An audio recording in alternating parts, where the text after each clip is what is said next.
ಪ್ರಶ್ನೋತ್ತರ ಕಾರ್ಯಕ್ರಮಕ್ಕೆ ತಮಗೆಲ್ಲರೂ ಸ್ವಾಗತಿಸುತ್ತಾ, ಇವತ್ತು ಅನೇಕರು ಮೊದಲ ಬಾರಿಗೆ ಬಂದಿರುವಂಥದ್ದಿಲ್ಲ.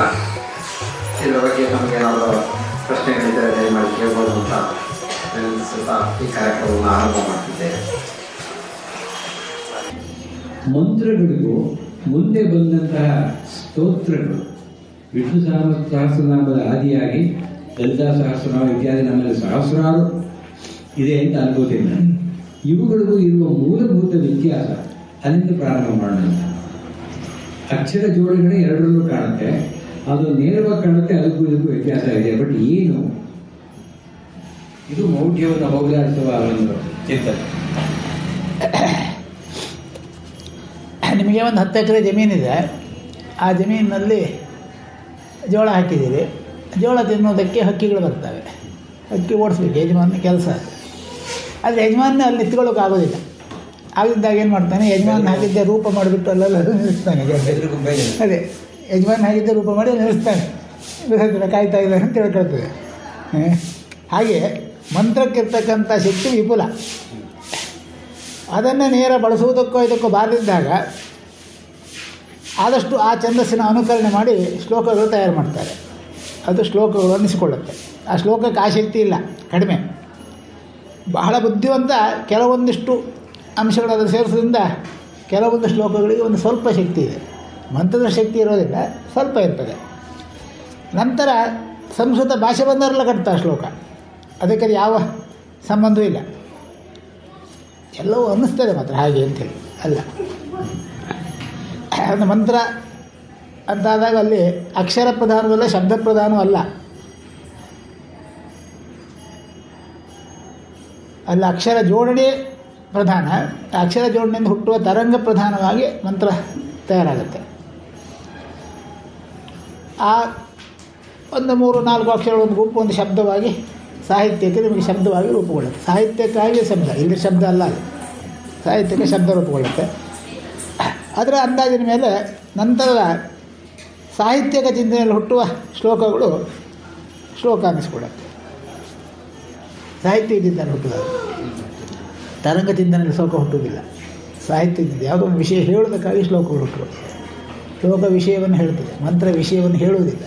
ವಿಷಯವನ್ನು ಪ್ರಾದುರ್ಭಾವಗೊಳಿಸುತ್ತೆ, ಉತ್ಪಾದನೆ ಮಾಡುತ್ತೆ ಮಂತ್ರ. ಅದಕ್ಕೆ ಆಸಕ್ತಿ ಇದೆ. ಸಾಹಿತ್ಯಕ್ಕೆ ಮತ್ತೆ ಏನು ಉತ್ಪಾದನೆ ಮಾಡೋ ಶಕ್ತಿ ಇಲ್ಲ. ಹಾಗಾಗಿ ಅಲ್ಲಿ ತುಂಬ ಛಂದಸ್ಸಿನ ಪರಿಚಯ, ಪ್ರತಿಯೊಂದು ಅನುಭವ ಇದ್ದು ಆ ಶ್ಲೋಕಕ್ಕೆ ಶಕ್ತಿ ಬರತಕ್ಕಂತೆ ಮಾಡುವ, ಅಥವಾ ಆ ಯಾವ ಉದ್ದೇಶ ಹೇಳ್ತೇನೆ ಅದರ ಮೂಲ ಬೀಜಗಳ ಪರಿಚಯ ಇದ್ದರೆ ಆ ಬೀಜಗಳನ್ನು ಆ ಮಂತ್ರಗಳಲ್ಲಿ ಶ್ಲೋಕಗಳಲ್ಲಿ ಸೇರಿಸಿ ಇವೆಲ್ಲ ಬೇಕಾದಷ್ಟು ಪ್ರಯತ್ನ ನಡೆದಿದೆ. ಒಂದೆರಡಲ್ಲ, ಎಲ್ಲ ಪ್ರಯತ್ನ ಬೆದರುಗೊಂಬೆ ಇಟ್ಟಾಗ ಮಾತ್ರ ಅಲ್ಲ ಅಂತಲ್ಲ. ಬೆದರುಗೊಂಬೆ ಇಟ್ಟಾಗ ಹಾಗಂತ ಬೆದರುಗೊಂಬೆ ಇಟ್ಟಾಗ ಆಗೋದಿಲ್ಲ ಕೆಲಸ. ಗೊಂಬೆ ನೋಡಿ ಹಕ್ಕಿ ಪಕ್ಷಿಗಳಲ್ಲಿ ಬರೋದಿಲ್ಲ. ಅಥವಾ ಕೆಲವು ಸ್ವಲ್ಪ ಅಭ್ಯಾಸ ಇದ್ದವು, ಈ ಬೆದರುಗೊಂಬೆ ನಮಗೆ ಗೊತ್ತು, ಯಜಮಾನ ಅಲ್ಲ ಇದಂತೇಳಿ ಬರೋ ಇಲ್ಲ ಅಂತ. ಆದರೆ ಕಡಿಮೆ ಆಗುತ್ತಂತು. ಅಷ್ಟು ಮಟ್ಟಿಗೆ ಸಹಾಯ ಆಗ್ತದೆ ಶ್ಲೋಕದಿಂದ. 100% ಸಹಾಯ ಆಗುತ್ತಂತಲ್ಲ. ನಂತರ ಯಾವುದೋ ಒಂದು ವಸ್ತುವನ್ನು, ತತ್ವವನ್ನು ಅಥವಾ ದೇವತೆಯನ್ನು ಕೂತಿ ಸ್ತುತಿಸುವಂಥದ್ದು ಸ್ತೋತ್ರ ಅನ್ನಿಸಿಕೊಳ್ಳುತ್ತೆ. ಶ್ಲೋಕವೂ ಅಲ್ಲ, ಸ್ತೋತ್ರ. ಅಲ್ಲಿ ಆ ಏನು ನಾವು ಯಾವ ವಸ್ತು ಅಂತ ಗೊತ್ತಿದ್ದೇವೆ, ಅದರ ತತ್ವ ಏನು, ಅದರ ಕರ್ತೃತ್ವವನ್ನು ಗೊತ್ತು ಸ್ತುತಿ ಮಾಡುವಂಥ ಭಾಗ, ಅದರ ಕರ್ತೃತ್ವ ಹೇಳುವ ಭಾಗ ಸ್ತೋತ್ರ ಅನ್ನಿಸಿಕೊಳ್ಳುತ್ತೆ. 3 ಬೇರೆ ಬೇರೆ. ಸ್ತೋತ್ರವೂ ಬೇರೆ, ಶ್ಲೋಕವೂ ಬೇರೆ.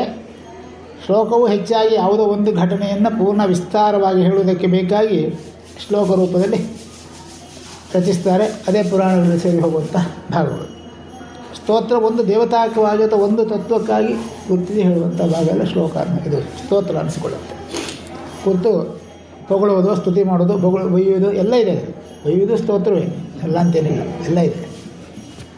ಅದು ಸ್ತೋತ್ರ ಅನಿಸ್ಕೊಳ್ಳುತ್ತೆ.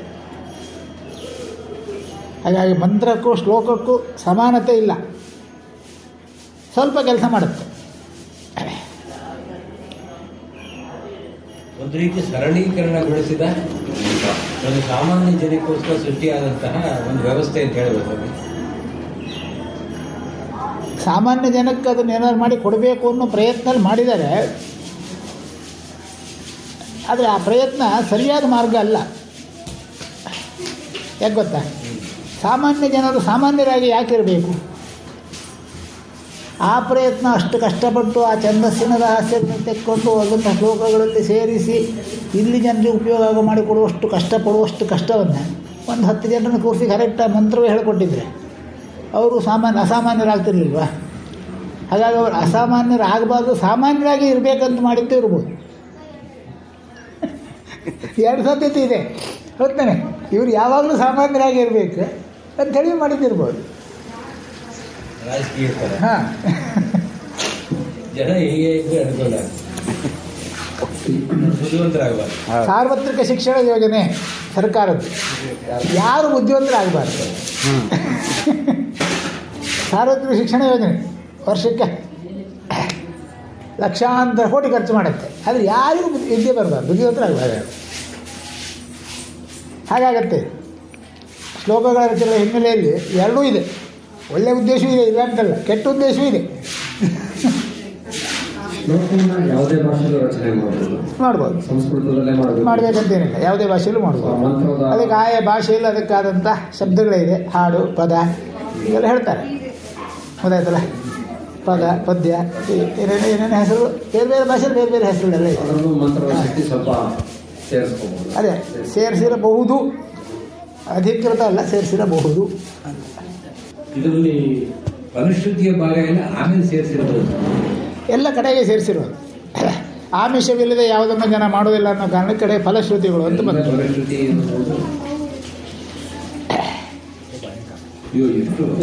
ಎಷ್ಟು ಶಾಸ್ತ್ರ ನಾವು ಫಲಶ್ರುತಿ ಈಗ ವಿಷ್ಣು ಸಹಸ್ರ ಅಲ್ಲೇ ಹೋಮದ ಪ್ರಯೋಗದಲ್ಲೇ ಆ ಹೋಮ ನಾಳೆ ಮಾಡುವಂಥ ಯಾಗ ಹೇಗಿರ್ತದೆ ಸ್ವರೂಪ ಅನ್ನೋದನ್ನು ವಿವರಿಸ್ತಾ ಹೋಗ್ತದೆ. ಇವತ್ತು ಮಹಿಳೆಯರು ಮಾಡ್ತಾರಲ್ಲ, ನಾಳೆ ಯಾಗದ ಸ್ವರೂಪ ಹೇಗಿರ್ತದೆ ಅಂತ. ಪ್ರತಿ ದಿವಸ ಮಾಡೋದ್ರಲ್ಲೂ ಮಂತ್ರ ಕೆಲವು ಬೇರೆ ಇರುತ್ತೆ, ಕೆಲವು ಅದೇ ಮಂತ್ರವೇ, 4 ದಿವಸಕ್ಕೆ ಒಂದ್ಸರಿ ಅದೇ ಮಂತ್ರ ಹೇಳೋದು. ಆದರೆ ಹೇಳೋದು ಮಾತ್ರ ಬೇರೆ ಬೇರೆ, ಒಂದೇ ರೀತಿ ಹೇಳೋದಿಲ್ಲ. ಅದು ಮಂತ್ರದ ಶಕ್ತಿ. ಅದು ಅಲ್ಲಿ ಹೇಳ್ತಾ ಹೇಳ್ತಾ ಕೊನೆಯಲ್ಲಿ ಎಷ್ಟೋ ಕ್ಷುದ್ರ ವಿಚಾರಗಳಲ್ಲಿ ಬರ್ತದೆ, ಅದು ಸರಿಯಾದ ರೀತಿಯಲ್ಲಾಗಲಿ. ಪೂರ್ವಸ್ವ ಕ್ಷುದ್ರ ಎಂಬಸ್ವ ಅಂತೇಳಿ ಪ್ರಯೋಗದಲ್ಲಿ ಕ್ಷುದ್ರ ವಿಚಾರ ಬರ್ಬೋದು. ಬಂದಾಗ ಕ್ಷುದ್ರ ಏನಾಗಬೇಕು, ಹೇಗೆ ಪರಿಣಾಮ ಆಗಬೇಕು ಅನ್ನೋದನ್ನು ಹೇಳುತ್ತೆ. ಅಷ್ಟು ಒಂದು ಮಂತ್ರವು ಪ್ರತಿಯೊಂದನ್ನು ಚಿಂತಿಸಿ ಮಾಡ್ಕೊಂಡು ಹೋಗುತ್ತೆ. ಫಲಶ್ರುತಿ ಅಂತ ಹೇಳೋದು ಕ್ಷುದ್ರಕ್ಕಿಂತ ಕ್ಷುದ್ರ. ಗೊತ್ತಾಯ್ತಾರೆ, ಅಪೇಕ್ಷೆ ಪಟ್ಟು ಮಾಡೋದು ಅಲ್ಲ, ನನಗೇ ಬೇಕಂತ ಮಾಡೋದಂತೂ ಮಹಾಪರಾಧ.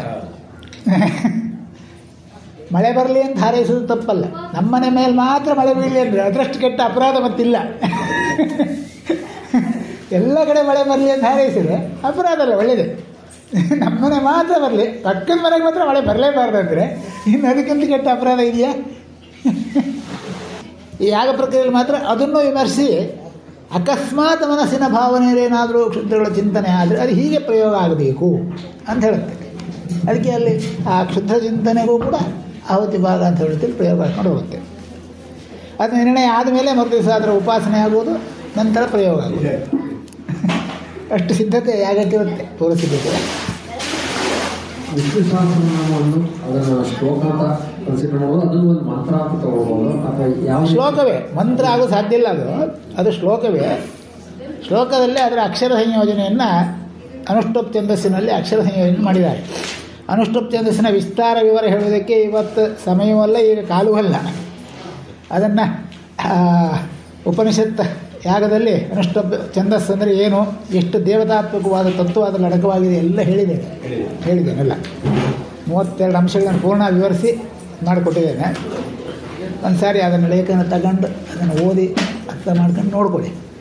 ಆ ಸೂತ್ರದಲ್ಲಿ ವಿಷ್ಣು ಅಂತ ಹೇಳ್ತಕ್ಕಂತಹ ತತ್ವಾತ್ಮಕ ಶಕ್ತಿಯ ಕೆಲಸ ಏನೇನಾಗಬಹುದು ಅನ್ನೋದನ್ನು ಗುರುತಿಸಿ ಅದಕ್ಕೆ ಆಧರಿಸಿದ ಒಂದು 7 ತರಂಗಗಳನ್ನು ಆ ವಿಷ್ಣು ಸಹಸ್ರನಾಮ ಶ್ಲೋಕದಲ್ಲಿ ಉತ್ಪಾದನೆ ಆಗುವಂತೆ ಮಾಡಿದ್ದಾರೆ ಶ್ಲೋಕ ರಚನೆಗಳನ್ನು. ಭಾಳ ಬುದ್ಧಿವಂತ, ಸುಮ್ಮನೆ ಆಗೋದಿಲ್ಲ, ಕಷ್ಟಪಟ್ಟು ಮಾಡಿದ್ದಾರೆ. ಅದು ಎಲ್ಲಿಂದ ಶುರುವಾಗುತ್ತಂದ್ರೆ, ನೀವು ಸಹಸ್ರನಾಮ ಹೇಳಿ ಶುರು ಮಾಡ್ತಿಲ್ಲ, ವಿಷ್ಣು ನಮಸ್ಕಾರ ಶುರು ಮಾಡ್ತಿಲ್ಲ, ಅಲ್ಲಿಂದ ಶುರುವಾಗುತ್ತೆ. ವಿಷ್ಣು ಸಹಸ್ರನಾಮ ವ್ಯವಸ್ಥೆ ಮುಗೀತದೆ. ಮತ್ತು ಆಚೆಗೀಚೆ ಇರುತ್ತಲ್ಲ, ಅದಕ್ಕೆ ಕಾಲಬಾಲ, ಅದು ಬೇಡ. ಇದು ಮಾತ್ರ ಹೇಳಿದ್ರೆ ಅಷ್ಟು ಕೆಲಸ ಆಗುತ್ತೆ. ಇದು ವ್ಯಾಸರದ್ದೇ ಅಲ್ಲಪ್ಪ, ಅಲ್ವಾ? ವ್ಯಾಸರದ್ದಲ್ಲ. ಮಹಾಭಾರತದಲ್ಲಿ ಬರೋದ್ರಿಂದ ಇಲ್ಲ ಮಹಾಭಾರತ ಬಂದದ್ದೆಲ್ಲ ವ್ಯಾಸರದ್ದಲ್ಲ. ಮಹಾಭಾರತದಲ್ಲಿದೆ, ಮಹಾಭಾರತದಲ್ಲ, ಅದಕ್ಕೂ ಪೂರ್ವದಲ್ಲೇ ಇತ್ತು. ನಾವು ಯಾವಾಗ ನೀರಿನ ಸಮೀಪ ಬದುಕಬೇಕು ಅಂತ ಹೇಳುವಂಥ ಮಾನುಷ ಜೀವನದ ಇದನ್ನು ಅರ್ಥ ಮಾಡಿಕೊಂಡು ಆವಾಗ ಇದರ ಅಗತ್ಯ ಬಂತು. ಸಮೀಪ ನೀರಿನ ಸಮೀಪ, ನದಿಯ ತೀರದಲ್ಲಿ, ಸಮುದ್ರ ಕರಾವಳಿ ಭಾಗದಲ್ಲಿ ಬದುಕನ್ನು ರೂಪಿಸಿಕೊಂಡು ಸಂಸ್ಕೃತಿ ಕಟ್ಟಿದ್ದೆ ಅಲ್ಲಿಯೇ, ಸಮಾಜ ಕಟ್ಟಿದ್ದೆ ಅಲ್ಲಿ, ಕಾಡು ಮೇಡಲ್ಲ. ನದಿಯ ತೀರಗಳಲ್ಲಿ, ಮುಖಜ ಭೂಮಿಯಲ್ಲಿ, ಕರಾವಳಿ ಪ್ರದೇಶಗಳಲ್ಲಿ ಜನವಸತಿ ಇದ್ದರೆ ಅವರಿಗೆ ಎಲ್ಲ ರೀತಿಯ ರಕ್ಷಣೆ ಆಗುತ್ತೆ, ಸೌಲಭ್ಯ ಸಿಗ್ತದೆ ಅನ್ನೋ ದೃಷ್ಟಿಯಲ್ಲಿ ಜನವಸತಿ ನಿರ್ಮಾಣ ಮಾಡುವ ಕಾಲದ್ದು, ಮಹಾಭಾರತ ಕಾಲದ್ದಲ್ಲ. ಸರಯೂ ನದಿ ತೀರಿನಲ್ಲೇ ಅಯೋಧ್ಯ ನಗರ ಇದೆ, ಗೊತ್ತಾಯ್ತಲ್ಲ. ರಾಮ ಹುಡ್ತಾನಂತೇಳಿ ಸರಯೂ ನದಿ ತಂದಿಟ್ಟಿದ್ದು ಅಲ್ಲ, ಅಯೋಧ್ಯೆ ಕಟ್ಟಿದ್ದು ಅಲ್ಲ. ರಾಮ ಹುಟ್ಟಬೇಕಾದ್ರೆ ಮುಂಚೆ ಸರಯೂ ನದಿ ತೀರದಲ್ಲಿಯೇ ಅಯೋಧ್ಯೆ ನಗರ ಇದ್ದಿದ್ದು, ಗಂಗಾ ನದಿಯ ತೀರದಲ್ಲಿಯೇ ಕಾಶಿಪಟ್ಟಣ ಇದ್ದು. ವಿಶ್ವೇಶ್ವರ ಭಕ್ತ ಹೇಳಿ ಗಂಗಾದಲ್ಲಿ ಬಂದಲ್ಲ, ಗೊತ್ತಾಯ್ತಲ್ಲ. ಹಾಗೆ ಯಾವಾಗ ಸಂಸ್ಕೃತಿ ಬೆಳೆಯುವುದಕ್ಕೆ ನೀರಿನ ಆಶ್ರಯ ಬಹಳ ಅಗತ್ಯ ಅನ್ನೋದು ಅರ್ಥ ಆದಾಗ ನೀರಿನ ಸಮೀಪದಲ್ಲಿ ಸಂಸ್ಕೃತಿ ದ್ಯೋತಕವಾದ ಸಮಾಜ ನಿರ್ಮಾಣ ಆಯಿತು. ಆ ಸಮಾಜವು ಸಂಸ್ಕೃತಿಯನ್ನು ಬೆಳೆಸ್ತು. ಅದಕ್ಕೆ ಇವು ಯಾವುದೂ ಸಂಬಂಧ ಇಲ್ಲ.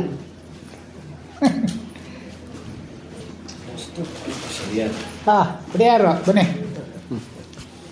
ಡಾಕ್ಟ್ರ್ ಪ್ರಶ್ನೆ ಕೇಳ್ತಾ ಇದ್ರು, ಯಾಕೆ ನಿಲ್ಸಿರೋ ನೋಡ್ತೆ, ನೀವು ಬಂದಿರೋ ನಿಲ್ಸಿದ್ದು.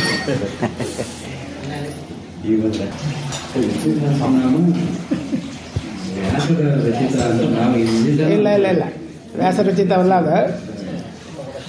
ನೀರಿನ ತರಂಗಗಳ ಮೇಲೆ ತುಂಬ ಅದ್ಭುತವಾದ ಕಾರ್ಯಸಾಧನೆ ಮಾಡಲಿಕ್ಕೆ ವಿಷ್ಣು ಸಹಸ್ರನಾಮಕ್ಕೆ ಸಾಧ್ಯತೆ ಇದೆ. ನೀರಿನ ತರಂಗಗಳ ಮೇಲೆ ಅದಕ್ಕಾಗಿ ರಚಿಸಲ್ಪಟ್ಟದ್ದೇವಿನ ವ್ಯಾಸರಿಂದ ರಚಿಸಿದ್ದಲ್ಲ.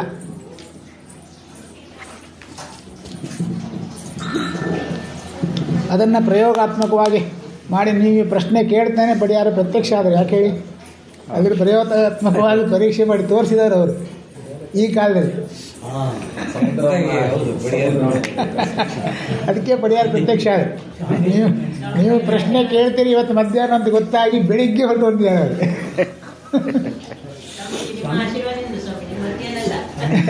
ಅದೆಲ್ಲ ನಂತರ ಹೇಳುವಂಥ ಆತುಕೊಳ್ಳುವ ವಿಧಾನ ಅದಲ್ಲ. ಅವ್ರ ಕೆಲ ಮಾಡೋ ಶಕ್ತಿ ಇತ್ತು, ಅವ್ರ ಕೆಲ ಭಗವಂತ ಮಾಡಿಸಿದ್ದಾನೆ, ಅದನ್ನು ಹೇಳೋದಲ್ಲ. ಸ್ವಾಮೀಜಿಯವರು ಹೇಳಿದ್ದಕ್ಕೂ ನಾವು ಮಾಡಿದ್ದೇವೆ,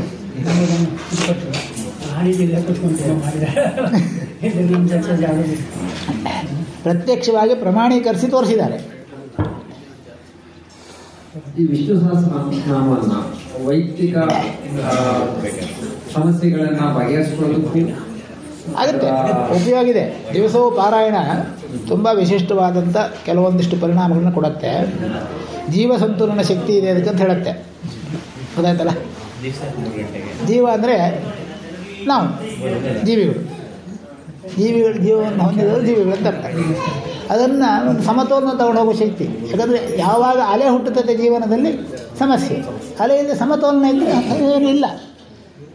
ಅದೇ ಇದು ಸಂತುಲನ ಶಕ್ತಿ, ಅದು ಜೀವ ಸಂತುಲನ ಶಕ್ತಿ ಇದೆ ಅಂದರೆ ಹಾಗೆ. ಹಾಗಾಗಿ ಅಯೋಮಯ ಸ್ಥಿತಿಯನ್ನು ಕಡಿಮೆ ಮಾಡುತ್ತೆ ವಿಷ್ಣು ಸಹಸ್ರನಾಮ. ಮನಸ್ಸಿಗೆ ಒಂದು ಸ್ಥಿರತೆ, ಸ್ನಿಗ್ಧತೆಯನ್ನು ಕೊಡ್ತದೆ. ಹಾಗಾಗಿ ಒಳ್ಳೆಯದು. ಅದಕ್ಕೆಲ್ಲ ವಿಧಿವಿಧಾನಗಳಿದೆಯಾ ವಿಷ್ಣು ಸಹಸ್ರನಾಮ? ನಾವು ಹೇಳಿದ್ನಲ್ಲ, ಸಹಸ್ರನಾಮ ಏನಿದೆ ಅದನ್ನು ಹೇಳಿದ್ರೆ ಸಾಕು, ಮತ್ತು ವಿಧಿವಿಧಾನ ಎಲ್ಲೇನು ಬೇಕಿಲ್ಲ.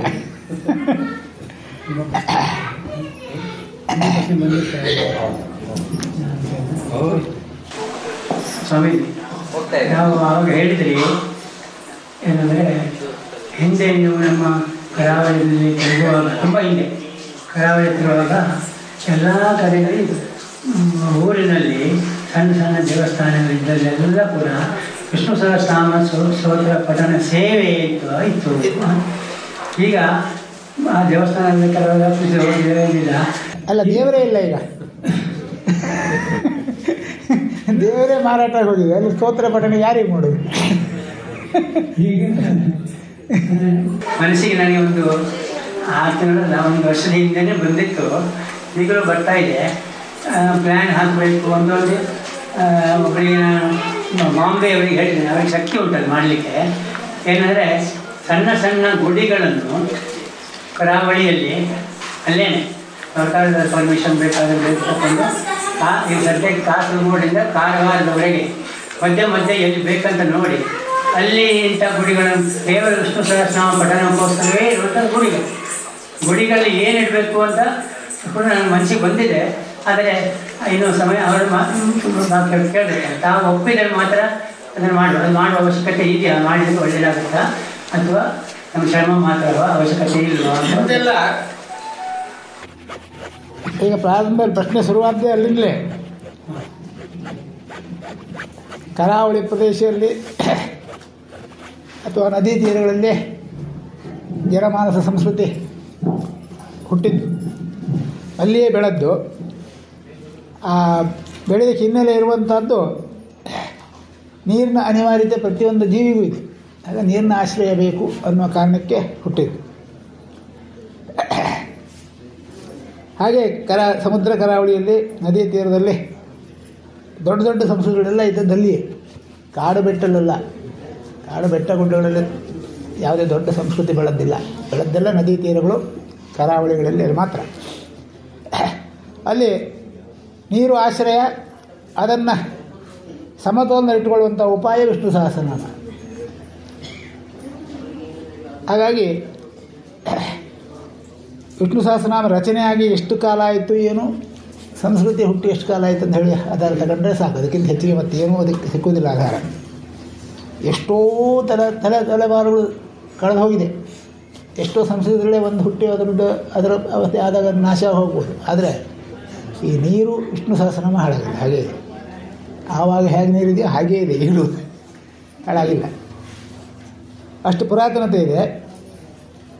ಸಾಮಾನ್ಯ ಹೆಚ್ಚಾಗಿ ಆ ರೀತಿಯ ಆರಾಧನೆಗಳನ್ನ ಶಾಶ್ವತ ಮಾಡ್ಕೊಂಡು ಬರಬೇಕು ಅಂತ ಹೇಳುವ ಕಾರಣಕ್ಕೆ ನಿಮ್ಮ ಈ ಕಾರವಾರ ಮಾತ್ರ ಅಂತಲ್ಲ, ಗುಜರಾತ್ನಿಂದ ಹಿಡಿದು ಪಶ್ಚಿಮ ಕರಾವಳಿಯಲ್ಲಿರ್ತಕ್ಕಂಥ ಕನ್ಯಾಕುಮಾರಿವರೆಗೂ ಕರಾವಳಿಯಿರುವ ಎಲ್ಲ ದೇವಸ್ಥಾನಗಳಿಗೂ ಅದಕ್ಕೆ ಅದು ಉಂಬಳಿ ಬಿಟ್ಟ ಉದಾಹರಣೆ ಇದೆ. ಈಗಲೂ ಹಳೆಯ ದಾಖಲಾತಿ ತೆಗೆದು ನೋಡಿದ್ರೆ ಗೊತ್ತಾಗುತ್ತೆ. ಇಡೀ ವಿಷ್ಣು ಸಹಸ್ರನಾಮ ಪಾರಾಯಣ ಬಿಟ್ಟು ಉಂಬಳಿ ಅಂತ ಪ್ರತಿ ದೇವಸ್ಥಾನದಲ್ಲಿ ದಿವಸ ಪಾರಾಯಣ ಆಗ್ತಿತ್ತು. ಕಡೆಗೆ ಆ ಪಾರಾಯಣ ಮಾಡೋರೆ ಒಂದೊಂದು ದೇವಸ್ಥಾನ 4 ಜನ ಒಟ್ಟಾದರು. ಅವ್ರು ಬೇರೆ ಪಾರಾಯಣ ಶುರು ಮಾಡಿದರು. ಯಾರು ಗೊತ್ತಾ, ಸ್ಪೀಡ್ ಆಡೋದು, ಅದನ್ನು ಪಾರಾಯಣ ಅಂತ ಹೇಳ್ತಾರೆ. ಅದನ್ನು ಶುರು ಮಾಡಿದ್ರು, ಇದನ್ನು ಬಿಟ್ಟರು. ಜಮೀನು ಧರ್ಮಕ್ಕೆ ಊಟಕ್ಕಾಗುತ್ತೆ, ಮತ್ತು ಕೆಲಸ ಇಲ್ಲ. ವಿಷ್ಣು ಸಹಸ್ರ ಪಾರಾಯಣ ಮಾಡಿದ್ರೆ ಏನು ಪ್ರಯೋಜನ, ಅದಕ್ಕೆ ಪಾರಾಯಣ ಮಾಡಿದ್ರೆ ಏನಾಗುತ್ತೆ ಅಂತ ಇದಕ್ಕೆ ಕೇಳಿದ್ರು. ಅದು ಮರೆತೋಯ್ತು. ಜನಸಂಸ್ಕೃತಿಯನ್ನು, ಸಮಾಜವನ್ನು ಒಂದು ಸಮತೋಲನ ದೃಷ್ಟಿಯಲ್ಲಿ ತಗೊಂಡು ಹೋಗೋದಕ್ಕೆ ಸಾರ್ವತ್ರಿಕವಾಗಿ ಬಹಳ ಸರಳವಾದ, ಯಾವುದೇ ಅಪಾಯ ಇಲ್ಲದ ಮಂತ್ರೋಕ್ತ ಮಾಡೋ ವಿಧಾನಗಳಿದೆ, ಇಲ್ಲ ಅಂತಲ್ಲ. ಮಂತ್ರೋಕ್ತದಲ್ಲಿ ಅದರಂತೆ ನಡೆದಿದ್ದರೆ ಅಪಾಯ ಆಗೋ ಸಾಧ್ಯತೆ ಇದೆ. ಇದರಿಂದ ಅದೇನೂ ಆಗೋದಿಲ್ಲ. ಹಾಗಾಗಿ ವಿಷ್ಣು ಸಹಸ್ರನಾಮ ಅತಿ ಶ್ರೇಷ್ಠವಾದ, ಉತ್ತಮವಾದಂಥ ಒಂದು ಶ್ಲೋಕ ಭಾಗ. ಅಷ್ಟನ್ನು ಮಾತ್ರ ಹೇಳಬೇಕು. ಲೋಕ ಸಮಸ್ತ ಸುಖಿನೋ ಭವಂತು ಅಂತ ಹೇಳಬೇಕು. ಪಕ್ಕದ ಮನೆಯವ್ರನ್ನ ಬಿಟ್ಟು ಅಂತ ಹೇಳಬಾರ್ದು. ಅಷ್ಟಾದರೆ ವಿಷ್ಣು ಸಹಸ್ರನಾಮ ಕೆಲಸ ಮಾಡುತ್ತೆ ಖಂಡಿತ. ಪೂರ್ವ ಕರಾವಳಿಯಲ್ಲಿ ಇದರ ಪ್ರಭಾವ ಅಷ್ಟಿಲ್ವಾ? ಅಷ್ಟು ಪರಿಣಾಮ ಇಲ್ಲ. ಅಲ್ಲಿ ಸಾಮಗಾನ ಇದೆ. ಸಾಮಗಾನ ಮುಖೇನ ಸಮತೋಲನ ಮಾಡಿಕೊಳ್ಬೇಕಂತ. ಯಾಕಂದರೆ ಪೂರ್ವ ಕರಾವಳಿಗೆ ಇದಕ್ಕಿಂತ ಸಾಮಗಾನವೇ ಹೆಚ್ಚು ಇದಿತ್ತು. ಹಾಗಾಗಿ ಪೂರ್ವ ಕರಾವಳಿ ದೇವಸ್ಥಾನಗಳೆಲ್ಲ ಹೋಗಿ ನೋಡಿ, ಅಲ್ಲೆಲ್ಲ ನಿತ್ಯವೂ ಸಾಮಪಾರಾಯಣ ದೇವಸ್ಥಾನಗಳಿದೆ. ದೊಡ್ಡ ದೇವಸ್ಥಾನಗಳೆಲ್ಲ ಸಮಾಜಗಳು. ಅದೆಲ್ಲ ಪುಸ್ತಕ ಕೊಟ್ಟು ಬರ್ಬೋದು, ಗುಡಿಗಳು ಬೇಡ. ನನ್ನ ಲೆಕ್ಕ ಗುಡಿಗಳು ಕಟ್ಬೋದು. ಗುಡಿ ಕಟ್ಟಿದ ಮೇಲೆ ಏನಾಗುತ್ತೆ, ಅಲ್ಲೊಂದು ದೇವ್ರ ಪ್ರತಿಷ್ಠೆ ಆಗುತ್ತೆ, ಕಡೆಗೆ ದೇವ್ರ ಪೂಜೆ ಶುರುವಾಗುತ್ತೆ, ಕಡೆಗೆ ವಿಷ್ಣು ಮಾರಾಟ ಆಗ್ತವೆ. ಅದು ಉಳಿಯೋದಿಲ್ಲ. ಗುಡಿ ಕಟ್ಟುವುದಕ್ಕಿಂತ ಇದು ಒಳ್ಳೆಯದು. ಆ ಗುಡಿ ಕಟ್ಟುವ ಖರ್ಚಿನ ದುಡ್ಡನ್ನು ಒಂದು 4 ಜನರಿಗೆ ಕೊಟ್ಟು ದಿವಸ ನೀವು ಇಲ್ಲಿ ಇದನ್ನು ಹೇಳಬೇಕು, ಇದರ ಬಡ್ಡಿ ನಿಮಗೆ ಅದರ ಆದಾಯ ಇವಾಗ ಬರುತ್ತೆ ಅಂದರೆ ಕಡೆ ಮತ್ತು ಅದಾರು ನಡ್ಕೊಂಡು ಹೋಗ್ಬೋದು ಸ್ವಲ್ಪ ದಿವಸ ಸರಿಯಾಗಿ. ಈಗ ನಡೆಯೋದಿಲ್ಲ. ವಿಷ್ಣು ಸಹಸ್ರನಾಮದಷ್ಟೇ ಜನಪ್ರಿಯವಾಗಿರೋ ಇನ್ನೆರಡು ಅದ್ರ ಬಗ್ಗೆ, ಒಂದು ಲಲಿತಾ ಸಹಸ್ರನಾಮ, ಇನ್ನೊಂದು ಸೌಂದರ್ಯ. ಅದೇ ಎರಡೂ ಇದರ ಸ್ಥಾನ ಅಥವಾ ಸಮಾನಕ್ಕೆ ಬರುವ ಯೋಗ್ಯತೆ ಅವಕ್ಕೆ ಇನ್ನು 1000 ಜನ್ಮ ಎತ್ತಿ ಬಂದರೂ ಬರಲಿಕ್ಕಿಲ್ಲ. ಅಷ್ಟು ವ್ಯತ್ಯಾಸ ಇದೆ. ಅದರ ಉದ್ದೇಶ ದೇಶದಲ್ಲಿ ಸಮಾಜದಲ್ಲಿ ಹುಟ್ಟಿ ಹೋದಂತಹ ಬಂಡತನವನ್ನು ನಿವಾರಣೆ ಮಾಡುವ ಉದ್ದೇಶದಿಂದ, ನಾಶದ ಉದ್ದೇಶದಿಂದ ಸೃಷ್ಟಿಸಲ್ಪಟ್ಟದ್ದು ಲಲಿತಾ ಸಹಸ್ರನಾಮ. ಬಂಡಾಸುರವದೋದ್ಧಿಕ್ತ ಹೇಳಿದ್ರು ಸಹಸ್ರನಾಮದಲ್ಲಿ. ಅದೇ ಆ ಬಂಡತನ ಅಂದರೆ ಸ್ವಾಭಾವಿಕ ಮನುಷ್ಯರ ಬದುಕೋದು ಬಿಟ್ಟು ಕೆಟ್ಟದ್ದ ಬದುಕುವ ಪ್ರವೃತ್ತಿ ಇತ್ತಲ್ಲ, ಅದನ್ನು ಬಂಡತನ ಅಂತ ಹೇಳ್ತಾರೆ. ಆ ಬಂಡತನ ನಾಶ ಮಾಡೋದಕ್ಕಾಗಿ ಹುಟ್ಟಿದ್ದು ಅದು. ಇದಲ್ಲ, ಇದು ಹಾಗಲ್ಲ. ಇದರಲ್ಲಿ ನೀವು ಅಂಥ ಯಾವುದೇ ಒಂದು ಇದನ್ನು ಕಾಡಲಿಕ್ಕೆ ಸಾಧ್ಯವಿಲ್ಲ. ಇಲ್ಲಿ ಪೂರ್ಣ ಜೀವ ಸಂರಕ್ಷಣೆ ದೃಷ್ಟಿ ಇಲ್ಲಿ ಶ್ಲೋಕ ರಚನೆ ಆಗಿದೆ. ಜೀವ ಅಂದರೆ ನೀರು ಅಂತ ಅರ್ಥ ಆಗೋದ್ರಿಂದ ನೀರಿನಲ್ಲಿ ಹೇಗೆ ಅಲೆ ಹೇಳುತ್ತೆ ಹಾಗೆ ಮನುಷ್ಯನ ಮನಸ್ಸಿನಲ್ಲೂ ಹೊಯ್ದಾಟಗಳು ಹೇಳದೇ ಇದ್ದರೆ ಮನುಷ್ಯ ಶಾಂತವಾಗಿ ಚೆನ್ನಾಗಿ ಬದುಕೋಕ್ಕಾಗುತ್ತೆ. ಹೊಯ್ದಾಟಗಳು ಅಲೆ ಇದ್ದರೆ ಮನುಷ್ಯನಿಗೆ ಹುಚ್ಚಿಡಿದೆ, ಉಪಯೋಗ ಇಲ್ಲ, ಅದು ಬದುಕೇ ಹುಚ್ಚಿ. ಇನ್ನು ಸ್ವಾಮೀಜಿ, ನಮ್ಮ ಯಾಗದ ಪ್ರಾರಂಭದಿಂದಲೂ ಉಪಾಸನೆಗೆ ಪ್ರಧಾನವಾಗಿ ನಮ್ಮಲ್ಲಿ ಪವಮಾನ ಸೂಕ್ತದ ಸುಮಾರು 67 ಸೂಕ್ತಗಳು ಕಾಣುತ್ತೆ. ಅಷ್ಟು ನಿತ್ಯ ಉಪಾಸನೆ ಆಗ್ತಾ ಇದೆ. ನಮ್ಮ ಪ್ರಾರಂಭದಿಂದಲೂ ನಮ್ಮ ಬೇಡಿಕೆ ಈ ಸೂಕ್ತದಲ್ಲಿ ಇಷ್ಟು ಜನ ಋಷಿಗಳು ಈ ಪವಮಾನದ ಬಗ್ಗೆ, ಪವಮಾನ ಸೋಮದ ಬಗ್ಗೆ ಹೇಳಿರೋದ್ರಿಂದ ನಮಗೆ ಸ್ವಲ್ಪ ತಿಳ್ಕೊಳ್ಬೇಕು. ಇನ್ನು 8 ದಿವಸ ಒಳಗಡೆ ಇರೋದು ಒಂದು ಆಕಾಂಕ್ಷೆ. ಈ 8 ದಿನ ಒಳಗೆ ತಿಳ್ಕೊಳ್ಳೋದಲ್ಲ, ಮುಂಚೆ ತಿಳ್ಕೊಳ್ಬೇಕಿತ್ತು. ವೇದ ಮಂತ್ರಗಳು ಎಲ್ಲವೂ ಕೂಡ ಬಹಳ ವಿಶಿಷ್ಟವಾದ ಒಂದೊಂದು ರೀತಿಯ ಸತ್ಯ ಮಾರ್ಗದರ್ಶನ ಮಾಡೋದಕ್ಕಾಗಿ ರಚಿತವಾದವು.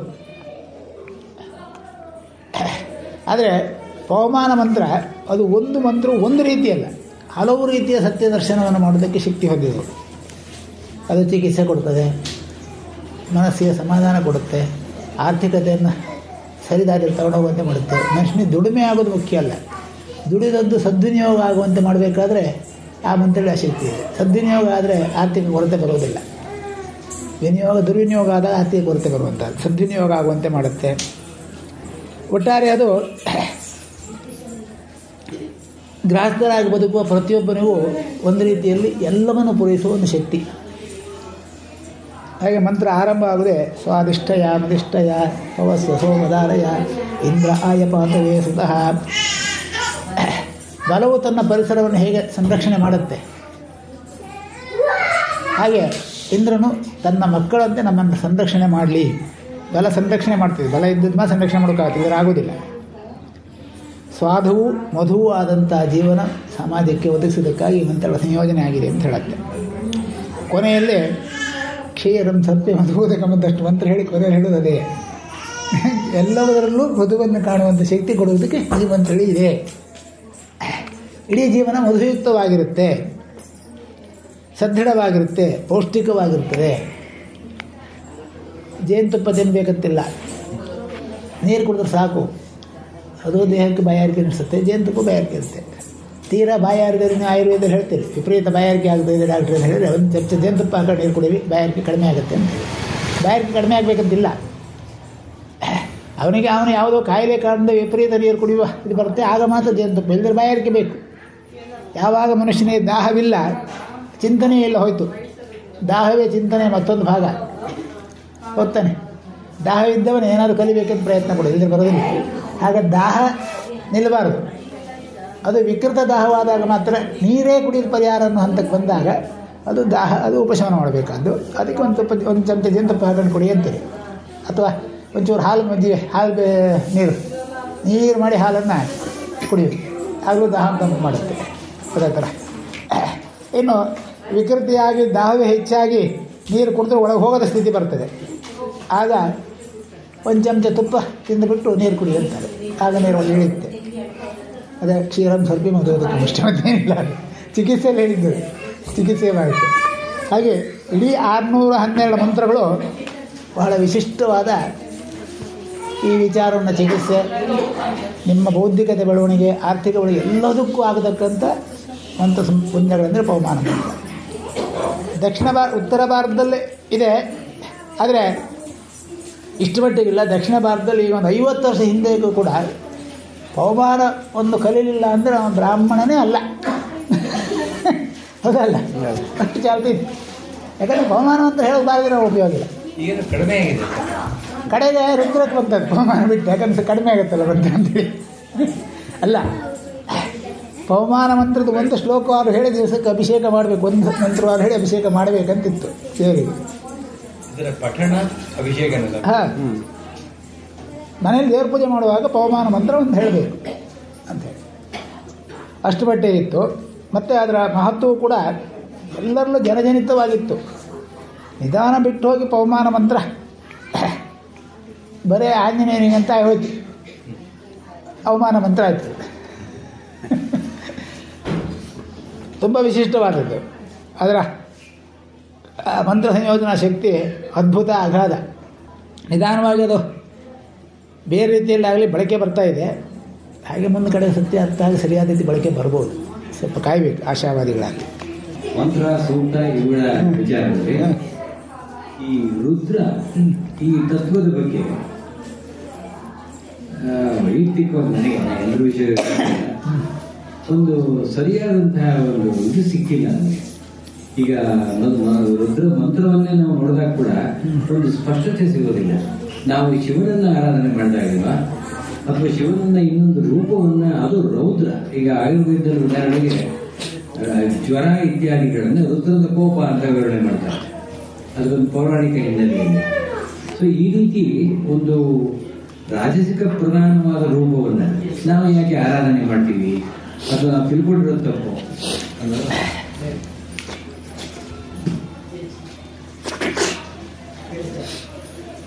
ರುದನ್ ದ್ರಾವೇತಿ ಇತಿ ರುದ್ರ ಅಂತೇಳಿ.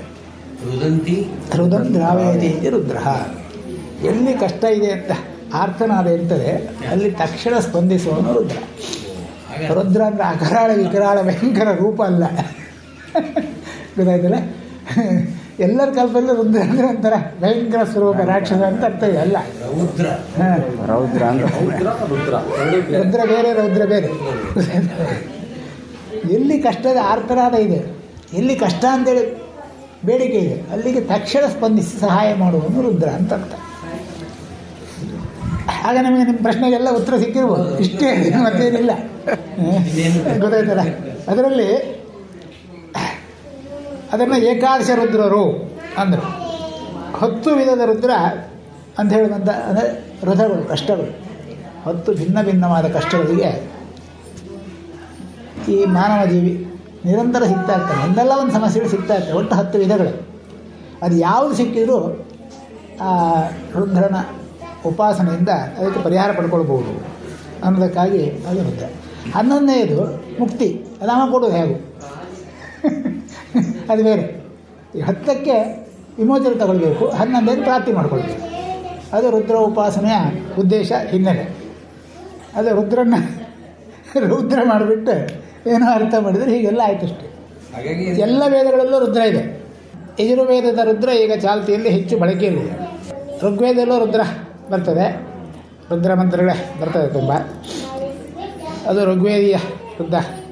ಇದು ಅದರದ್ದೇ ಮತ್ತೊಂದು ಮಾರ್ಪಾಡಾದ ರೂಪ ಯಜುರ್ವೇದದ ರುದ್ರಭಾಗ. ಸಾಮದಲ್ಲೂ ರುದ್ರ ಇದೆ, ಅಥರ್ವದಲ್ಲೂ ರುದ್ರ ಇದೆ, ಎಲ್ಲದಲ್ಲೂ ರುದ್ರ ಇದೆ.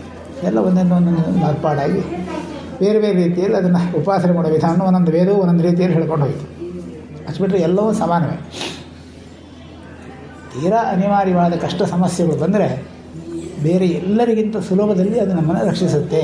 ಯಾಕೆಂದರೆ ಆ ಮಂತ್ರ ತರಂಗಗಳು. ರುದ್ರ ಅಂದರೆ ಈಶ್ವರ ಬರುವುದಿಲ್ಲ. ಎಲ್ಲರೂ ಮಾಡುವುದು ಶಿವೋಪಾಸನೆಯೇ.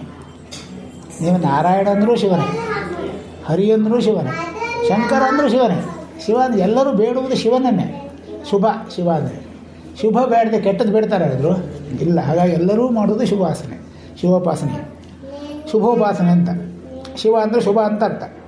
ಅಲ್ಲಿ ಶುಭ ಆಕಾಂಕ್ಷೆ ಹುಟ್ಟಿದಾಗ ಈ 10 ವಿಧದ ದಂಶಕಗಳು ಅಂದರೆ ಸಮಸ್ಯೆಗಳು ಮನುಷ್ಯನನ್ನು ಕಾಡ್ಬೋದು. ಅದರಿಂದ ವಿಮೋಚನೆ ಕೊಡುವ ಶಕ್ತಿ ಇರುವಂಥದ್ದು ಆ ಮಂತ್ರ ತರಂಗಗಳಿಗೆ.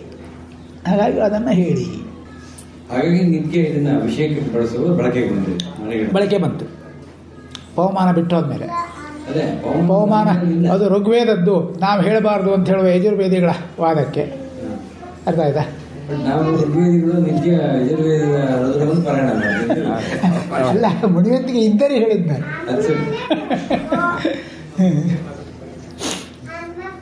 ತುಂಬಾ ವ್ಯತ್ಯಾಸ ಇದೆ ನಮಗೆ ಋಗ್ವೇದಿಯ ರುದ್ರ ಆಗಿರ್ಬೋದು. ಋಗ್ವೇದದಲ್ಲಿ ಏನು ರುದ್ರ ಹೇಳಿದೆ ಅದರ ಯಥಾವತ್ ಸ್ವರೂಪ ಯಜುರ್ವೇದಿಯ ರುದ್ರ. ಯಥಾವತ್ ಸ್ವರೂಪ, ಒಂದು ಚೂರು ವ್ಯತ್ಯಾಸ ಇಲ್ಲ. ಕರ್ತೃತ್ವ ಶಕ್ತಿಯಲ್ಲಿ ಒಂದು 20% ಕಡಿಮೆ, ಋಗ್ವೇದಿಯ ರುದ್ರಕ್ಕಿಂತ ಒಂದು 20% ಯಜುರ್ವೇದದ್ದು ಕಡಿಮೆ. ಸಾಮದಲ್ಲಿ ಅದಕ್ಕೆ ಗಾನದ ಪ್ರಕಾರವನ್ನು ಸೇರಿಸಿ ಸ್ವಲ್ಪ ಎತ್ತರಕ್ಕೆ ಪ್ರಯತ್ನ ಮಾಡಿದರು, 10% ಇದೆ, 90% ಬಂತು. ಅಥರ್ವದಲ್ಲಿ ಪುನಃ 70% ಇಳಿತು ಅಷ್ಟೇ. ಇದ್ರ ಜೊತೆಗೆ ಚಮಕ ಅದು ಕಡೆಗೆ ಸೇರಿದ ಫಲಶ್ರುತಿ. ನನಗೆ ಅದು ಬೇಕು ಇದು ಬೇಕು, ಅದು ಬೇಕು ಇದು ಬೇಕು ಎಲ್ಲ, ಅದರ ಅಗತ್ಯ ಇಲ್ಲ. ನಾವು ಚಮಚಾಗಿರಿ ಮಾಡೋದೇ ಬೇಡ. ನಾವು ಪಡ್ಕೊಂಡು ಬಂದದ್ದು ಏನು ಕರ್ಮ ಇದೆ ಅದು ನಮ್ಮದ್ದು, ಅದು ಯಾರಿಗೂ ತಗೊಳ್ಳೋಕೆ ಆಗೋದಿಲ್ಲ. ಹೌದಾನೆ? ಅದನ್ನು ತಗೊಂಡ್ರೂ ಭಗವಂತನೇ ತಗೊಳ್ಳೋ ಶಕ್ತಿ ಇಲ್ಲ ಖಂಡಿತ. ಅವನಿಗೆ ಲೆಕ್ಕದಲ್ಲಿ ನಾವೇ ಗಟ್ಟಿ. ನಮ್ಮ ಕರ್ಮ ತಗೊಂಡು ಅವನಿಗೆ ಜೀರ್ಣಿಸ್ಕೊಳ್ಳೋಕೆ ಆಗೋದಿಲ್ಲ, ನಾವೇ ಜೀರ್ಣಿಸ್ಕೊಳ್ಬೇಕು. ಹಾಗಿದ್ಮೇಲೆ ಯಾರನ್ನು ಬೀಳೋದು ಯಾಕೆ? ಅಗತ್ಯ ಇಲ್ಲ, ಬಿಡುವ ಅಗತ್ಯ. ಇನ್ನು ರುದ್ರದ ಕರ್ತೃತ್ವದ ವಿಷಯದಲ್ಲಿ ಈಗ ರಾವಣನಿಗೆ ನಮ್ಮನ್ನು ಹೇಳಲಾಗಿದೆ ಬಹುತೇಕ. ಅದು ಎಷ್ಟು ಮಟ್ಟಿಗೆ ಅಲ್ಲ ಅಂದರೆ ಅದನ್ನು ಸಾಧಿಸಿ ತೋರಿಸಿದವರು ಹೆಸರನ್ನು ಉದಾಹರಿಸಿದಾರಷ್ಟೇ. ಕರ್ತೃತ್ವ ಶಕ್ತಿ ಎಷ್ಟಿದೆ ರುದ್ರಕ್ಕೆ ಅಂತ. ಅದನ್ನೇ ಗಾನದ ರೂಪದಲ್ಲಿ ರಾವಣನು ಹಾಡಿ ಕೈಲಾಸ ಪರ್ವತವನ್ನು ಎತ್ತಿದ ಅಂತ ಹೇಳ್ತಾರೆ. ರಚನೆ ಮಾಡಿದ್ದಲ್ಲ, ರಾವಣ ರಚನೆ ಮಾಡಿದ್ದಲ್ಲ, ಹಾಗೆ ಬಹುತೇಕ ಪ್ರತಿನಿಧಿವಾಗುತ್ತದೆ. ಅಲ್ಲ, ಅದು ರಾವಣ ಹೇಗೆ ಎತ್ತಿದ ಅಂತ ಹೇಳಿದ ಕತೆ ಕೇಳಿದರು. ಕೈಲಾಸ ಪರ್ವತವನ್ನು ರಾವಣ ಎತ್ತಿದ ಅಂತ ನೀವೊಂದ್ಸರಿ ಎತ್ತಿ ನೋಡಿ, ಆಗತ್ತಾ? ಇಲ್ಲ ತಾನೆ. ಹಾಗಿದ್ರೆ ಅವನು ಹೇಗೆ ಎತ್ತಿರ್ಬೋದು ಎನ್ನುವ ಕಲ್ಪನೆ ಹುಟ್ಟಿತು. ಅದಕ್ಕಾಗಿ ಅದನ್ನು ಯಾವ ನ್ಯಾಸ ಮಾಡಿದ, ಒಂದು ಕೆಲಸ ಮಾಡಬೇಕಾದಕ್ಕಾದ ನ್ಯಾಸ ಇದೆಯಲ್ಲ, ಅದಕ್ಕಾದ ಕೀಲಕಗಳಿದೆಯಲ್ಲ, ಅದನ್ನೆಲ್ಲ ಚಿಂತನೆ ಮಾಡಿದರು. ಹಾಗಾಗಿ ರಾವಣೋಕ್ತ ಮಹಾನ್ ನ್ಯಾಸ ಅಂತ ಬಂತು. ಅರ್ಥ ಆಯ್ತಾ? ಅದೇ ಕಡೆ ರಾವಣೋಕ್ತ ರುದ್ರ ಇದನ್ನು ಸೇರಿಸ್ಕೊಂಡ್ರು. ಅಂದರೆ ಆ ಕೈಲಾಸ ಪರ್ವತನ ಎತ್ತೋದಕ್ಕೆ ಬೇಕಾದಂಥ ತಂತ್ರಗಾರಿಕೆ ಏನು ಮಾಡಿದ ಅವನು. ಸುಮ್ಮನೆ ಒಬ್ಬನಿಗೆ ಹೋಗಿ ಎತ್ತೋಕ್ಕಾಗೋದಿಲ್ಲ ಕೈಲಾಸ ಪರ್ವತ. ಯಾಕಂದರೆ ಕೈ ನೀಡಿದ್ರೆ ಕೈಲಾಸ ಪರ್ವತ ಹುಡುಕು ಹೋಗೋದಿಲ್ಲ, ಎತ್ತೋದು ಹೇಗೆ? ಹಾಗಾಗಿ ಕೈಲಾಸ ಪರ್ವತ ಎತ್ತಬೇಕಾದ್ರೆ ಏನೋ ಒಂದು ತಂತ್ರವನ್ನು ಉಪಯೋಗಿಸಿರ್ಬೇಕು. ಆ ತಂತ್ರವನ್ನು ನ್ಯಾಸ ರೂಪದಲ್ಲಿ ಕಂಡುಹಿಡಿದ್ರು. ಹೀಗಿದೆ ಅಂತ ಹೇಳಿದರು. ಸತ್ಯವೋ ಸುಳ್ಳು ನಂಗೆ ಗೊತ್ತಿಲ್ಲ, ನಾನಂತೂ ಪ್ರಯೋಗ ಮಾಡಿ ನಂಗೆ ಕೈಲಾಸ ಪರ್ವತ ಎತ್ತು ಅಗತ್ಯ ನನಗೆ ಬರೋದಿಲ್ಲ, ನನಗೆ ಬೇಡದೇ ಬೇಡ, ಸತ್ಯ ಸುಳ್ಳು ನೋಡಿಲ್ಲ. ಆದರೆ ಹಾಗೆ ಉದ್ದೇಶದಲ್ಲಿ ತಯಾರಿಸಿದಂಥ ಒಂದು ನ್ಯಾಸಖಂಡ. ಆ ನ್ಯಾಸಖಂಡ ಬಳಕೆ ಬಂದಾಗ ಈ ರುದ್ರೇ ಅವಂದೇ ಅಂತೇಳಿ ನಾನು ಬರೆದು ಕೊಟ್ಬಿಟ್ರೆ. ಯಾಕಂದ್ರೆ ಇವ್ರದ್ದಲ್ಲ ಆಸ್ತಿ, ಇವ್ರದ್ದು ಆಸ್ತಿ ಆದರೆ ಹಾಗೆ ಬರೆದು ಕೊಡ್ತಿರಲಿಲ್ಲ, ರಾವಣನಿಗೆ ಬರೆದು ಕೊಟ್ಟರು. ಸ್ವಾಮೀಜಿ, ಶ್ರಾದ್ದ ಪ್ರಯೋಗದಲ್ಲಿ ತಿಲವನ್ನ ಉಪಯೋಗಿಸುವಾಗ ಅವರ ಮಂತ್ರದಲ್ಲಿ ತಿಲವಲ್ಲಿ ಸೋಮದೈವತ್ಯೋ ಗೋಸವೇ ದೇವನಿರ್ಮಿತ ರತ್ನವದ್ಭಿ ಪ್ರತ್ನಸ್ಪೃದಾಯ ಪಿತೃನ್ ಇಮಾನ್ ಲೋಕ ಅನ್ವೇಣಯಾಯ ಅಂತೇಳಿ ಈ ತಿಲಕ್ಕೆ ಈ ಒಂದು ಸೋಮದೈವತ್ವ ಒಂದು ಶಬ್ದ ಪ್ರಯೋಗದ ಬಗ್ಗೆ ನಂಗೆ ಸ್ವಲ್ಪ ಕುತೂಹಲವಾಗಿ ಇವತ್ತು ಜಸ್ಟ್ ನೋಡಿದೆ. ಅಲ್ಲಿ ಸ್ವಲ್ಪ ನಮ್ಮ ಕಡೆ ಇರೋದು ಬೇರೆ ಥರ ಹೇಳ್ತಾರೆ ಮಂತ್ರ ಅಂತ ಅನಿಸ್ತಾ ಇದೆ. ಬೇರೆ ಕಡೆ ಹೇಳ್ತಿದ್ದ ಅಲ್ಲ, ಸ್ವಲ್ಪ ಶಬ್ದದಲ್ಲಿ ವ್ಯತ್ಯಾಸ ಇದೆಯೇನೋ ಅಂತ ಅನ್ನಿಸ್ತು. ಅಲ್ಲ, ಅದು ಮಂತ್ರ ಅಲ್ಲ, ಅದು ಶ್ಲೋಕವೇ. ಹೌದು. ಅಂದರೆ ಎಳ್ಳಿಗಿರ್ತಕ್ಕಂಥ ಸ್ಥಾನ ಇದನ್ನು ಹೇಳುವ ಉದ್ದೇಶದಲ್ಲಿ ಹಾಗೆ ಹೇಳಿದ್ದಾರೆ. ಒಳ್ಳೆ ಸ್ಥಾನ ನಮ್ಮಲ್ಲಿ ದೈವಿಕವಾಗಿ ಸೋಮನಿಗೆ ಹೇಗೆ ಸ್ಥಾನವು, ವಿಷ್ಣುವಾಗಲಿ ರುದ್ರನಾಗಲಿ ಎಲ್ಲರೂ ಸೋಮನೆ, ಬೇರೆ ಇಲ್ಲ. ವಿಷ್ಣುವು ಸೋಮನೆ, ರುದ್ರನೂ ಸೋಮನೆ, ಧನ್ವಂತರಿ ಸೋಮನೆ, ಚಂದ್ರನೂ ಸೋಮನೆ. ಹಾಗೆ ಶ್ರೇಷ್ಠ ಯಾವುದು ಅದನ್ನು ಅದಕ್ಕೆ ಅನ್ವಯ ಮಾಡಿದ್ದಷ್ಟೇ, ಅಷ್ಟು ಬೇರೆ ಉದ್ದೇಶ ಅಲ್ಲ. ಸೋಮದೇವತೆ ಅಂದರೆ ತಿಲಕ್ಕೆ ಅನ್ವಯ ಮಾಡಿದ್ದಷ್ಟು ಶ್ರೇಷ್ಠವಾದದ್ದು. ನಾವು ನಮ್ಮ ಅಪ್ಪನಿಗೆ ತಿಲೋದಕ ಕೊಡುವ ಉದ್ದೇಶವದೇ ಶ್ರೇಷ್ಠವಾದದ್ದನ್ನು ಕೊಡುವುದಂತ ಅರ್ಥ. ಯಾರಿಗೂ ಬ್ಯಾಡಿದ್ದು ಕೊಡೋದಲ್ಲ, ಅದಕ್ಕೆ ತಿಲೋದಕ ಬಂತು. ಪಿಂಡದ ಮೇಲೆ ಶ್ರೇಷ್ಠವಾದದ್ದು, ಅತಿ ಪೌಷ್ಟಿಕ ಮತ್ತು ವಿಷಂದ ಗುಣ ಹೊಂದಿದ ಬಹಳ ವಿಶಿಷ್ಟವಾದ ಧಾನ್ಯ. ಮತ್ತು ಎಣ್ಣೆ ಕಾಳುಗಳನ್ನು ಹೊಂದಿದ ಧಾನ್ಯಗಳಲ್ಲಿ ಅತಿ ಹೆಚ್ಚು ಎಣ್ಣೆ ಹೊಂದಿದ್ದು ತಿಲ. ಸ್ನೇಹಕವಾದಾಗಲೇ ಪ್ರಪಂಚ. ಘರ್ಷಕವಾದ ಪ್ರಪಂಚ ಇಲ್ಲ, ನಾಶವಾಗಿ ಹೋಗುತ್ತೆ. ಯಾವಾಗ ಸ್ನೇಹಕ ಇರ್ತದೆ ಅಲ್ಲಿವರೆಗೆ ಪ್ರಪಂಚ ಶಾಶ್ವತ, ನಾಶ ಆಗೋದಿಲ್ಲ. ಘರ್ಷಣೆ ಆದರೆ ಉದ್ದಿ ಸವಸುತ್ತು ನಾಶ ಹೋಗ್ಬಿಡುತ್ತೆ. ಸ್ನೇಹಕವಾಗಿದ್ದಾಗ ಸವಕಳಿ ಇಲ್ಲ, ಶಾಶ್ವತ ಸ್ಥಿರ. ಹಾಗಾಗಿ ಅತಿ ಹೆಚ್ಚು ಸ್ನೇಹಕವನ್ನು ಹೊಂದಿದ್ದು ಪ್ರಪಂಚದ ಉಳಿವಿಗೆ ಕಾರಣವಾಗುವುದಿಲ್ಲ ಅಂತ ಅರ್ಥ. ಅಷ್ಟು ಮಟ್ಟಿಗೆ ಶ್ರೇಷ್ಠತೆಯನ್ನು ಕೊಡುತ್ತೆ. ಪ್ರಪಂಚ ಉಳಿದಿದ್ದರೆ ಮತ್ತು ನಾವಿದ್ದೇನು ಮಾಡೋದು? ಹಾಗಾಗಿ ಪ್ರಪಂಚದ ಉಳಿವಿಗೆ ಕಾರಣವಾದದ್ದು ತಿಲ ಅನ್ನುವ ಅರ್ಥದಲ್ಲಿ ಅದಕ್ಕೆ ಮಹತ್ವ ಕೊಟ್ಟರು. ಹಾಗಾಗಿ ಆ ಶ್ಲೋಕ ರಚನಾಕಾರನು ಸೋಮದೈವತ್ವಂ ಅಂತ ಹೇಳಿದ. ಸೋಮವೂ ಅಷ್ಟೇ, ಚಂದ್ರ, ಔಷಧಿ ವನಸ್ಪತಿಗಳು ಇವೆಲ್ಲ ಪ್ರಪಂಚ ಉಳಿಸೋದಕ್ಕಾಗಿ ಹೋರಾಡ್ತದೆ. ಇದಕ್ಕೆ ಪೂರಕವಾಗಿ ಸ್ವಾಮೀಜಿ ವೈದ್ಯಶಾಸ್ತ್ರದಲ್ಲಿ ಇದಕ್ಕೆ ಬಹಳ ವಿಶಿಷ್ಟವಾದ ಒಂದು ಸ್ಥಾನ ಇದೆ ತಿಲಕ್ಕೆ. ಅದು ವೈದಿಕ ಮೂಲದಿಂದಲೇ ಬಂದಿದೆ. ಕ್ಷೇತ್ರ ಶುದ್ಧಿಯನ್ನು ಮಾಡೋದರಲ್ಲಿ ವಿಶೇಷವಾಗಿ ಸ್ತ್ರೀ ಶರೀರದಲ್ಲಿ ಇರಬಹುದಾದ ಜನನೇಂದ್ರಿಯಗಳಿಗೆ ಇರ್ತಕ್ಕಂಥ ರಜಸ್ಸಿರ್ತಕ್ಕಂಥ ಅದನ್ನು ಶುದ್ಧಿ ಮಾಡೋದ್ರಲ್ಲಿ ತಿಲಕ್ಕಿಂತನೂ ಬೆಟರ್ ದ್ರವ್ಯ ಇನ್ಯಾವುದೂ ಇಲ್ಲ. ಔಷಧಿಗಳು ಕೂಡ ಅದು ಸಮಾನ. ಯಾವುದು ಅತ್ಯುಚ್ಚವಾದ ಸ್ನೇಹಕವೋ ಅದು ದೇಹದ ಒಳಭಾಗದ ಎಲ್ಲ ಅಂಗಗಳಿಗೂ ಪೂರಕ. ಅದನ್ನು ಆತ್ರೇಯರು ಇನ್ನೂ ಸ್ಪಷ್ಟವಾಗಿ ಹೇಳಿದ್ದಾರೆ. ನಾವು ಊಟ ಮಾಡೋದು ಅನ್ನ ಸಾರಾದರೂ ಒಂದು ಚಮಚ ಎಣ್ಣೆ ಹಾಕ್ಕೊಳ್ಳಿ ಅದಕ್ಕಂತಾರೆ. ಯಾಕೆ? ಸ್ನೇಹಕದ ಕೊರತೆ ಆಗಬಾರ್ದು ಊಟದಲ್ಲಿ. ಸ್ನೇಹಕದ ಕೊರತೆ ಆದರೆ ಊಟ ಜೀರ್ಣ ಆಗೋದಿಲ್ಲ. ಅನ್ನ ಸಾರು ಮಾಡಿರ್ತಾರೆ, ಅದಕ್ಕೆ ಒಗ್ಗರಣೆ ಎಣ್ಣೆ ಹಾಕಿರ್ತಾರೆ, ಆದರೂ ಮತ್ತೆ ಮೇಲೆ ಒಂದು ಚಮಚ ಎಣ್ಣೆ ಬಿಡಿ ಅಥವಾ ಒಂದು ಹನಿ ತುಪ್ಪವರು ಬಿಟ್ಕೊಂಡು ಊಟ ಮಾಡಿ. ಯಾಕೆ? ಸ್ನೇಹಕದ ಅಗತ್ಯ ದೇಹಕ್ಕಷ್ಟು ಅಗತ್ಯವಿದೆ. ಸ್ತ್ರೀ ಪುರುಷ ಭೇದ ಇಲ್ಲ ಅಲ್ಲಿ. ಆದರೆ ಪ್ರತ್ಯೇಕವಾಗಿ ಎಳ್ಳಿನಿರ್ತಕ್ಕಂಥ ಕೆಲವೊಂದು ವಿಶಿಷ್ಟ ಗುಣಗಳು ಸ್ತ್ರೀಯರಿಗೆ ಪ್ರತ್ಯೇಕವಾಗಿ ಆಗತಕ್ಕಂಥ ರಜೋತ್ಪಾದನೆಯ ಕಾರಣದಿಂದ ಆಗತಕ್ಕಂಥ ಸಮಸ್ಯೆಗಳಿಗೆ ಎಳ್ಳಿನ ಅಂಶವು ಬಹಳ ಸರಳ. ಅದಕ್ಕೆ ಎಳ್ಳು, ಸಿಪ್ಪೆ ಇದ್ದ ಎಳ್ಳು, ಈ ಸಿಪ್ಪೆ ತೆಗೆದ ಬಿಳಿ ಎಳ್ಳಲ್ಲ, ಕಪ್ಪೆಳ್ಳು. ನಮ್ಮ ಗ್ರಾಮೀಣ ಸಂಸ್ಕೃತಿಯಲ್ಲಿ ತುಂಬ ಚೆನ್ನಾಗಿ ಉಳ್ಕೊಂಡ್ಬಂದಿದೆ. ಹೌದು. ನಿತ್ಯ ಬಳಕೆ ಮಾಡಿದ್ರೆ ಅದೆಲ್ಲ ಮಾಡ್ಬೋದು. ಮುಂಚೆ ಈ ಕಾಫಿ ಚಹಾ ಬರ್ಬೇಕಾದ್ರೆ ಮುಂಚೆ ಅದೇ ಬೆಳಿಗ್ಗೆ ಕುಡಿಯೋಕೆ ಪಾನೀಯ ಎಳ್ನೀರು. ಈಗ ಕಾಫಿ ಚಹಾ ಬಂದಮೇಲೆ ಅದು ಯಾರಿಗೂ ಗೊತ್ತಿಲ್ಲ ಅಷ್ಟೇ. ಎಳ್ಳು ಹೊರದು ರುಬ್ಬಿ ಕುಡಿಯೋದು, ಇಲ್ಲದ್ರೆ ಉದ್ದು ಹೊರದು ರುಬ್ಬಿ ಕುಡಿಯೋದು. ಕಾಫಿ ಚಹಾ ಬರೋವರೆಗೂ ನಮ್ಮ ದಕ್ಷಿಣ ಭಾರತದಲ್ಲಿ ಎಲ್ಲ ಕಡೆ ಇದ್ದದ್ದು ಅದೇ ಚಾಲ್ತಿ. ಮತ್ತು ಜಾಸ್ತಿ ಜನ ಹೊರಗಿನವ್ರು ಬಂದರೆ ಮಜ್ಜಿಗೆ ನೀರು ಎಲ್ಲ ಸಮಾನ. ಮಜ್ಜಿಗೆ ನೀರು ಅಷ್ಟೇ ಗುಣಕಾರಿ, ಕಡಿಮೆ ಅಲ್ಲ. ಕಡಿದ ಮಜ್ಜಿಗೆ ನೀರಿತ್ತಲ್ಲ ಅದು ಅಷ್ಟೇ ಗುಣಕಾರಿ, ಅದೇ ಚಾಲ್ತಿಯಲ್ಲಿ ಇದ್ದದ್ದು. ಇತ್ತೀಚೆಗೆ ಕಾಫಿ ಚಹಾ ಎಲ್ಲ ಶೋಕಿ ಬಂತು, ಆಮೇಲೆ ಬ್ರ್ಯಾಂಡಿ ವಿಸ್ಕಿ ಎಲ್ಲ ಬಂತು, ಎಲ್ಲ ಅದನ್ನೇ ಕುಡಿತಾರೆ ಈಗ ಅಷ್ಟೇ, ಇದರಲ್ಲಿ ಹೋಗೋದಿಲ್ಲ. ಇನ್ನೊಂದು ವಿಶೇಷ ಸ್ವಾಮೀಜಿ, ನಾವು ಇದರ ಸ್ವಲ್ಪ ಕ್ಷೇತ್ರ ಸಂಶೋಧನೆ ಮಾಡುವ ಗೊತ್ತಾಗಿದ್ದು, ಸ್ವಲ್ಪ ಹಳೆ ಕಾಲದ ರೈತರಿಗೆ ಒಂದು ವಿಶೇಷವಾದ ರಹಸ್ಯ. ಭೂಮಿ ತುಂಬ ಬರಡಾಗಿ ಹಾಳಾಗಿದ್ರೆ ಅದರಲ್ಲಿ ಬೆಳೆ ತೆಗೆದು ಒಂದು ವರ್ಷ ಎಳ್ಳು ಬೆಳೀತಾರೆ, ಒಂದು ವರ್ಷ ಅದಕ್ಕೆ ಎಳ್ಳು ಬೆಳೆ ಹಾಕ್ಬಿಟ್ರೆ ಮುಂದಿನ ವರ್ಷ ಫಸ್ಟ್ ಕ್ಲಾಸ್ ಬೆಳೆ ಅದೇ ಆಗ್ಬೋದು ಅಂತ ಒಂದು ವಿಶೇಷ. ಅದು ನಮ್ಮ ಈ ಮಲೆನಾಡಿಂದ ಉತ್ತರದ ಭಾಗದ ಭೂಮಿ ಎಲ್ಲ ಇತ್ತಲ್ಲ, ಪೂರ್ವ ಭಾಗ ಉತ್ತರ ಭಾಗದ ಭೂಮಿ ಎಲ್ಲ ಎಳ್ಳು. ಅದೇ ಕರಾವಳಿಯಲ್ಲಿ ಹುರುಳಿ ಹಾಕ್ತಾರೆ. ಹುರುಳಿ ಹಾಕಿಬಿಟ್ಟು ಮುಂದಿನ ವರ್ಷ ಫಸ್ಟ್ ಕ್ಲಾಸ್ ಬೆಳೆ ಹುರುಳಿ ಹಾಕ್ತಾರೆ. ಅದು ಅಲ್ಲಲ್ಲಿ ಯಾವ್ಯಾವ ಧಾನ್ಯ ಶ್ರೇಷ್ಠ ಅಂತ ಇರುತ್ತೆ ಕೃಷಿಗೆ, ಅದನ್ನು ಬಳಸುವ ವಿಧಾನ ಇದೆ. ಅದೇ ಉತ್ತರ ಕರ್ನಾಟಕ ಕಡೆ ಹೋದರೆ ಸೆಣಬಿನ ಗಿಡ ತಂದು ಹಾಕ್ತಾರೆ. ಸೆಣಬಿನ ಗಿಡ ಹಾಕ್ತಾರೆ ಅಂದರೆ ಅದು ಭೂಮಿಯಲ್ಲಿ ಕೊರತೆ ಅದನ್ನು ಪೂರೈಸುವ ಶಕ್ತಿ ಇರತಕ್ಕಂಥದ್ದು ಅವುಗಳ ಬೇರೆ, ಅದಕ್ಕೆ ಆ ಗಿಡ ಹಾಕ್ತಾರೆ. ಹೀಗೆ ಬೇರೆ ಬೇರೆ ಚಾಲ್ತಿಯಲ್ಲಿದೆ. ಈ ಕಡೆ ಎಲ್ಲ ಎಳ್ಳು, ಒಂದು ವರ್ಷ ಭೂಮಿಗೆ ಎಳ್ಳು ಹಾಕಿಬಿಟ್ರೆ ಅದರ ವರ್ಷ ಬೆಳೆ ಬರುತ್ತೆ. ಎಷ್ಟು ಬಂದರೂ ಸಾಕು, ಬೆಳೆ ತೆಗೆ ಉದ್ದೇಶ ಬಿತ್ತದಲ್ಲ, ಸುಮ್ಮನೆ ಬಿಡುವುದು, ಎಳ್ಳಿಲ್ಲ ಬೆಳಿಲ್ಲ ಅಂತ. ಅದೇ ಹೆಂಗಾರು ಬೆಳ್ಕೊಳ್ಳಿ ಅಂತ. ಆದರೆ ಅದರ ಬೇರಿನಲ್ಲಿ ಆ ಮಣ್ಣನ್ನು ಪರಿಷ್ಕರಿಸುವ ಶಕ್ತಿ ಇರ್ತದೆ, ಅದು ಸರಿ ಮಾಡುತ್ತೆ. ಮುಂದಿನ ವರ್ಷ ಒಳ್ಳೆ ಬೆಳೆ ಬರ್ತದೆ, ಏನು ತೊಂದರೆ ಇಲ್ಲ. ಅದು ಋಗ್ವೇದದ ಕೃಷಿ ವಿಧಾನ, ಎದ್ದೆಲ್ಲ ಹೇಳಿದೆ. ಅದು ಋಗ್ವೇದದಲ್ಲಿ ಬರುತ್ತೆ ಕೃಷಿ ಮಾಡೋದಕ್ಕೆ, ಭೂಮಿ ಹದಗೊಳಿಸುವುದು ಹೇಗೆ ಅಂತ ಇದೆ.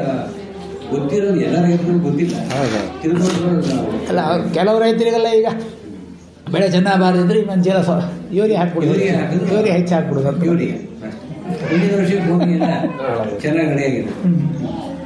ನಮ್ಮ ಸ್ವಾಮೀಜಿ ರಾಜಸೂಯ ಸೌಮ್ಯದ ಫಲಶ್ರುತಿಯಾಗಿ ಬರುವ ಫಲಶ್ರುತಿಯಿಂದ ಶಬ್ದ ಬಳಸ್ತಾ ಇದ್ದೀನಿ.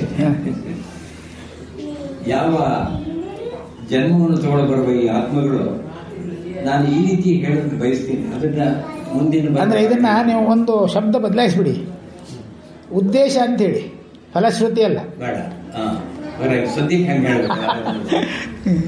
ಉದ್ದೇಶ ಅಂತ ಹೇಳಿದ್ರೆ ಕರೆಕ್ಟ್ ಆಗುತ್ತೆ, ಫಲಶ್ರುತಿ ಅಂತ ಹೇಳಿದ್ರೆ ಆಗ್ಲಿಕ್ಕಿಲ್ಲ. ಈ ಹುಟ್ಟು ಬರುವ ವ್ಯಕ್ತಿಗಳಲ್ಲಿ ಶುದ್ಧ ಶರೀರ, ಶುದ್ಧ ಮನಸ್ಸು, ಋಣ ಕರ್ಮ ರಾಹಿತ್ಯವಾದ ಜೀವನ, ಇದಿಷ್ಟು ಅವರಲ್ಲಿ ಇರುತ್ತೆ ಅನ್ನೋದು ನಮ್ಮನ್ನೀಗ ನಾವು ಇರಬೇಕು ಅನ್ನೋದು ಉದ್ದೇಶ. ಪೂರ್ವೋದಾಹರಣೆಯಿಂದ ಇದ್ದಿತ್ತು ಅನ್ನೋದು ಪೂರ್ವೋದಾಹರಣೆಯಿಂದ ಸಿದ್ಧ ಸಿದ್ಧ. ಈಗ ನೀವೇ ಆಯುರ್ವೇದ ತುಂಬ ಅಧ್ಯಯನ ಮಾಡಿದೆ. ಆಯುರ್ವೇದ ಭಾಗ ಎಲ್ಲಿ ಸಿಕ್ಕಿದ್ರು, ಯಾವ ವೇದದಲ್ಲಿರಲಿ ಅದರಲ್ಲಿರಲಿ, ಪಾಪ ಎಲ್ಲ ಬರೆದಿಟ್ಟು ಆತ್ರೆ ನಿದ್ದೆ ಮಾಡಿದರೆ ಅವ್ರನ್ನೂ ನಿದ್ದೆ ಮಾಡೋಕ್ಕೆ ಬಂದು ಎಳಿಸಿ ಹುಡುಕ್ತೀರಿ. ಹೌದಲ್ಲ? ನಿದ್ದೆ ಮಾಡೋಕೆ ಬಿಡ್ತಾ ಇಲ್ಲ, ಹುಡುಕ್ತಾ ಇರೋದೆ. ಅವರು ಬರೆದಿಟ್ಟು ನಿದ್ದೆ ಮಾಡಿದ್ದಾರೆ, ಓದ್ಕೊಳ್ಳಿ ಮಕ್ಕಳು ಅಂತೇಳಿ. ಯಾರು ಅದು ನೀವು ಹುಡುಕ್ತಾ ಇರೋರನ್ನ. ಆದರೆ ಮಧ್ಯಂತರ ಕಾಲದಲ್ಲಿ ಈಗ ನಿಮಗೆ ಆಧಾರ ಗ್ರಂಥ ಅಂತ ಸಿಕ್ಕುವುದು ಯಾವ್ದು ಹೇಳಿ? ಆತ್ರೇಯ ಸಮೇತ ಸಿಗೋದಿಲ್ಲ. ಅಗ್ನಿವೇಶ ಬರೆದಂಥ ಇದು ಚರಕತಂತ್ರ, ಅವೆಲ್ಲ ಇತ್ತೀಚಿನ. ಎಷ್ಟು ವರ್ಷ ಇತ್ತೀಚಿನ ಎಲ್ಲ ಒಂದು 2,000 ವರ್ಷ ಇತಿಹಾಸ ಕೊಡ್ಬೋದು, 2,500 ವರ್ಷ ಕೊಡ್ಬೋದು. ಹಾಗಾದ್ರೆ ಮಧ್ಯಂತರ ಕಾಲದಲ್ಲಿ ಯಾರಿಗೂ ಅನಾರೋಗ್ಯ ಇರಲಿಲ್ವೇ? ಆ ಕಾಲದಲ್ಲಿ ಬರೋದು ಯಾವುದೂ ಇಲ್ಲಲ್ಲ ಗ್ರಂಥ. ಅದಕ್ಕಿಂತ ಪೂರ್ವದಲ್ಲಿ ವೇದ ಇತ್ತು, ವೇದ ಇದರಲ್ಲಿತ್ತು. ಆದರೆ ಮಹಾಭಾರತ ಯುದ್ಧ ಆದಮೇಲೆ ಮಧ್ಯಂತರ ಕಾಲದ 2,000 ವರ್ಷದವರೆಗೆ, ಮಧ್ಯದ ಒಂದು 3,000-4,000 ವರ್ಷ ಅಂತ ತಗೊಳ್ಳಿ, ಹೆಚ್ಚು ಬೇಕು ಬೇಡ, 3,000 ಅಂತ ತಗೊಳ್ಳಿ. ಆ ಕಾಲದಲ್ಲಿ ಯಾರಿಗೂ ರೋಗ ಇರಲಿಲ್ಲ, ಯಾವುದೇ ಒಂದು ಗ್ರಂಥ ರಚನೆ ಆಗಲಿಲ್ಲ. ಯಾಕೆ? ಯಾವೊಬ್ಬ ಆರೋಗ್ಯ ಅಥವಾ ಆಯುರ್ವೇದ ಚಿಂತಕನು ಮತ್ತೊಂದು ಗ್ರಂಥ ಬರಲೇ ಇಲ್ಲಲ್ಲ. ಯಾಕೆ? ನಿಮಗೆ ಗ್ರಂಥ ಸಿಗ್ತಾ ಇಲ್ಲ ಅಂತ ಹೇಳಿದ್ರೆ ಕರೆಯೋ ಉದಾಹರಣೆ. ಯಾಕಂದರೆ ಬರೆದಿದ್ದು ಸಿಗಬೇಕಿತ್ತಲ್ಲ. ಯಾವ ಗ್ರಂಥ ರಚನೆಯೂ ಆಗಲಿಲ್ಲ, ಆಯುರ್ವೇದದ ಬಗ್ಗೆ ಅಂಥ ವಿಷಯ ಸಂಶೋಧನೆ ಆಗಲಿಲ್ಲ. ಯಾಕೆ? ಮನುಷ್ಯನಿಗೆ ಕಾಯಿಲೆ ಬಂದಿಲ್ಲ. ಅದು ಪೂರ್ವಾಧಾರಣೆ ಹೇಳಿದ್ದು ನಾನು ನಿಮಗೆ. ಆ 3,000 ವರ್ಷ ಕಾಲ ಅಂಥ ಕಾಯಿಲೆಗಳು, ರೋಗ ರುಜಿನಗಳು ಯಾವುದೂ ಇಲ್ಲದೆ ಮನುಷ್ಯ ಬದುಕಿದ್ದ. ಯಾಕೆ ರಾಜಸೂಯ ಮಾಡಿದ್ರು ಪಾಂಡವರು? ಅದಕ್ಕಾಗಿ.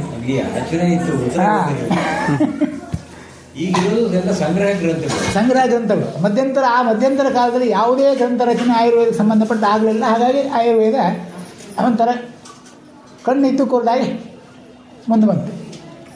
ಯಾಕಂದರೆ ಅದರ ನಂತರ ಹುಟ್ಟಿದ್ದ ಕಾಯಿಲೆಗಳು, ಮುಂಚೆ ಇಲ್ಲ, ಕಾಯಿಲೆಗಳೇ ಇರಲಿಲ್ಲ. ಅಷ್ಟು ನೆಮ್ಮದಿಯಲ್ಲಿ ಬದುಕಿದ್ರು ಜನ.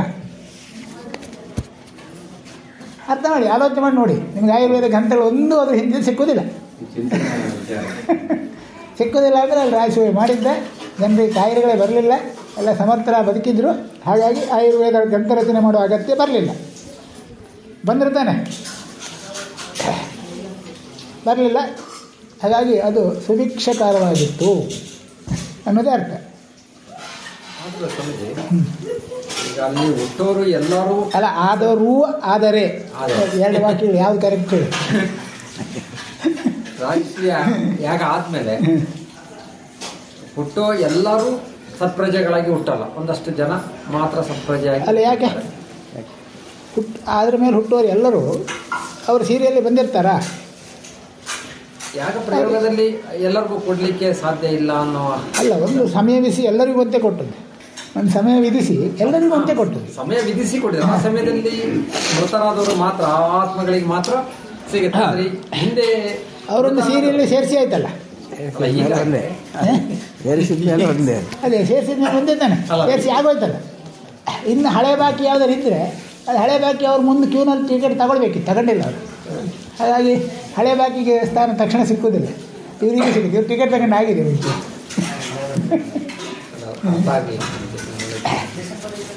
ಈಗ ಹುಟ್ಟುವವರೆಲ್ಲ ಸತ್ಪುರುಷರಾಗಿ ಹುಟ್ಟುತ್ತಾರೆ ಅಂದರೆ ಅವರು ಹುಟ್ಟುವುದಕ್ಕೆ ಬೇಕಾದಂಥ ಅವರಿಗೆ ಪರವಾನಗಿ, ಅನುಮೋದನೆ ಸಿಕ್ಕಿದೆ. ಹಾಗಾಗಿ ಅವ್ರಿಗೆ ಹುಟ್ಟುವುದಕ್ಕೆ ಮತ್ತೆ ಯಾವುದೇ ತಡೆ ಇಲ್ಲ.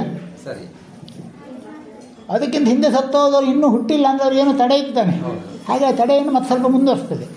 ಈಗ ರೈತ ಮಸೂದೆ ಇನ್ನು 18 ತಿಂಗಳ ಮುಂದೆ ಹಾಕ್ತೇವೆ ಅಂದ್ರಲ್ಲ, ಹಾಗೆ ಪಾರ್ಲಿಮೆಂಟ್ಲಿ ಪಾಸಾಗಿದೆ, ರೈತ ಪಾಸಾಗಿದೆ. 18 ತಿಂಗಳು ಇಂಪ್ಲಿಮೆಂಟ್ ಮುಂದೆ ಹಾಕೋದು ಅಂತ ಅರ್ಥ. ಅರ್ಥ ಆಯ್ತಾ? ಅಂದ್ರೆ ಈಗ ಈ ತಡೆ ಇದ್ದವರು ಅದು ಎಷ್ಟು ಕಾಲ ಮುಂದೆ ಹೋಗ್ಬೋದು, ಮುಂದೆ ಹೋಗಿದ್ದಾರೆ, ಗಡಿಬಿಡಿಲ್ಲ, ಮುಂದಿನ ಕಲಿಯುವಕ್ಕೂ ಬರ್ಬೋದು. ಬರಲಿ, ಗಡಿಬಿಡಿಲ್ಲ. ನಿಂಗೆ ಬೇಕಾ ನಂಗೆ ಬೇಕಾ? ಬೇಡ, ಸತ್ಪ್ರಜೆಗಳೇ ಬರಲಿ. ಅಲ್ಲಿಗೆ ಈಗ ಎಷ್ಟು ಸತ್ಪ್ರಜೆಗಳಂತ ಇಲ್ಲ ಸಿಕ್ಕಿದೆ, ಅಷ್ಟೇ ಜನ ಹುಟ್ಟೋದು, ಇನ್ಯಾರು ಹುಟ್ಟೋದೇ ಇಲ್ಲ ಹತ್ರ. ಅಲ್ಲ ಅದಲ್ಲ, ಮತ್ತೆ ಬೇರೆ ಹುಟ್ಟಬಹುದು, ಆದ್ರೆ ಅವರಿಗೆ ಕ್ಯೂ ತಡೆ ಇದೆ. ಅದೇ ಹಾಗೆ ಇನ್ನೊಂದು ಪ್ರಶ್ನೆ ಅದರಲ್ಲೇನೆ, ಈಗ ಆಲ್ರೆಡಿ ನಾವೆಲ್ಲ ಇದ್ದೀವಿ, ನಿಮ್ಮನ್ನೆಲ್ಲ ಲೆಕ್ಕ ತಗೊಂಡಿಲ್ಲ. ಈಗ ಇವರೆಲ್ಲ ಮೃತ ಆಗ್ತಾರೆ, ಇವ್ರು ಮೃತ ಆದಾಗ ಅವ್ರಿಗೂ ತಡೆನೆ, ಆ ಕ್ಯೂ ಮುಗಿದ್ರೆ ಬರ್ಬೋದು. ಅದರಿಂದ ಹಿಂದಕ್ಕೆ ಸೇರ್ಕೊಳ್ಳೋದು. ಅಲ್ಲಿಗೆ ಈ ಕ್ಯೂನಲ್ಲಿ ಬರಲೇಬೇಕಾ? ಆ ಕ್ಯೂವಿನ ಹಿಂದೆ ನಿಂತ್ಕೊಳ್ಳಿ, ಸಿಕ್ಕಿದ ಬಂದಿರ್ತದೆ. ಅದಕ್ಕೆ ಜನಸಂಖ್ಯೆ ಅನ್ನೋದು ತಾನಾಗಿಯೇ ಕಡಿಮೆ ಆಗೋಗ್ಬಿಟ್ಟು ಅದು ಏನು ಮಾಡುತ್ತೋ ಅದೇ ಫಲಶ್ರುತಿ. ಕಡಿಮೆ ಇದೆ, ಹೆಚ್ಚಾಗಬೇಕು. ಆ ಪ್ರಶ್ನೆ ಹಿಂದಿನ ಭಾಗ ಇದೆ, ಅದರಲ್ಲಿ ಉತ್ತರ ಸಿಗ್ಬೋದು. ಅದರಲ್ಲಿ ಶುದ್ಧ ಶರೀರ, ಶುದ್ಧ ಮನಸ್ಸು, ಋಣಕರ್ಮ ರಾಹಿತ್ಯವಾದ ಇಂತಹ ಜೀವಿಗಳು, ಇವರಲ್ಲಿ ಬುದ್ಧಿಶಕ್ತಿ ಹೇಗಿರುತ್ತೆ, ಕಲಿಕೆ ಹೇಗಿರುತ್ತೆ ಅಂತ ನನಗೆ ಕುತೂಹಲ. ಹೇಗಿರಬಹುದು? ನಾನು ಅಂದರೆ ನಾವೀಗ ಏನು ಬೌದ್ಧಿಕವಾಗಿ ಎತ್ತರಕ್ಕೇರಿದ್ದೇವೆ ಅಂತ ಹೇಳುವಂಥ ಅನಾಗರಿಕ ಜೀವನ ಮಾಡುವರು ನಾನು. ಅನಾಗರಿಕ ಬುದ್ಧಿಶಕ್ತಿ ಅಂತ ಹೇಳೋದು ಖಂಡಿತ ಬುದ್ಧಿಶಕ್ತಿ ಅಲ್ಲ. ನಾಗರಿಕ ಬುದ್ಧಿಶಕ್ತಿ ಅದು ಸ್ವಭಾವಜನ್ಯ, ಮೂಲವಿದ್ಯಾ ಅಂತ ಹೇಳುತ್ತೆ.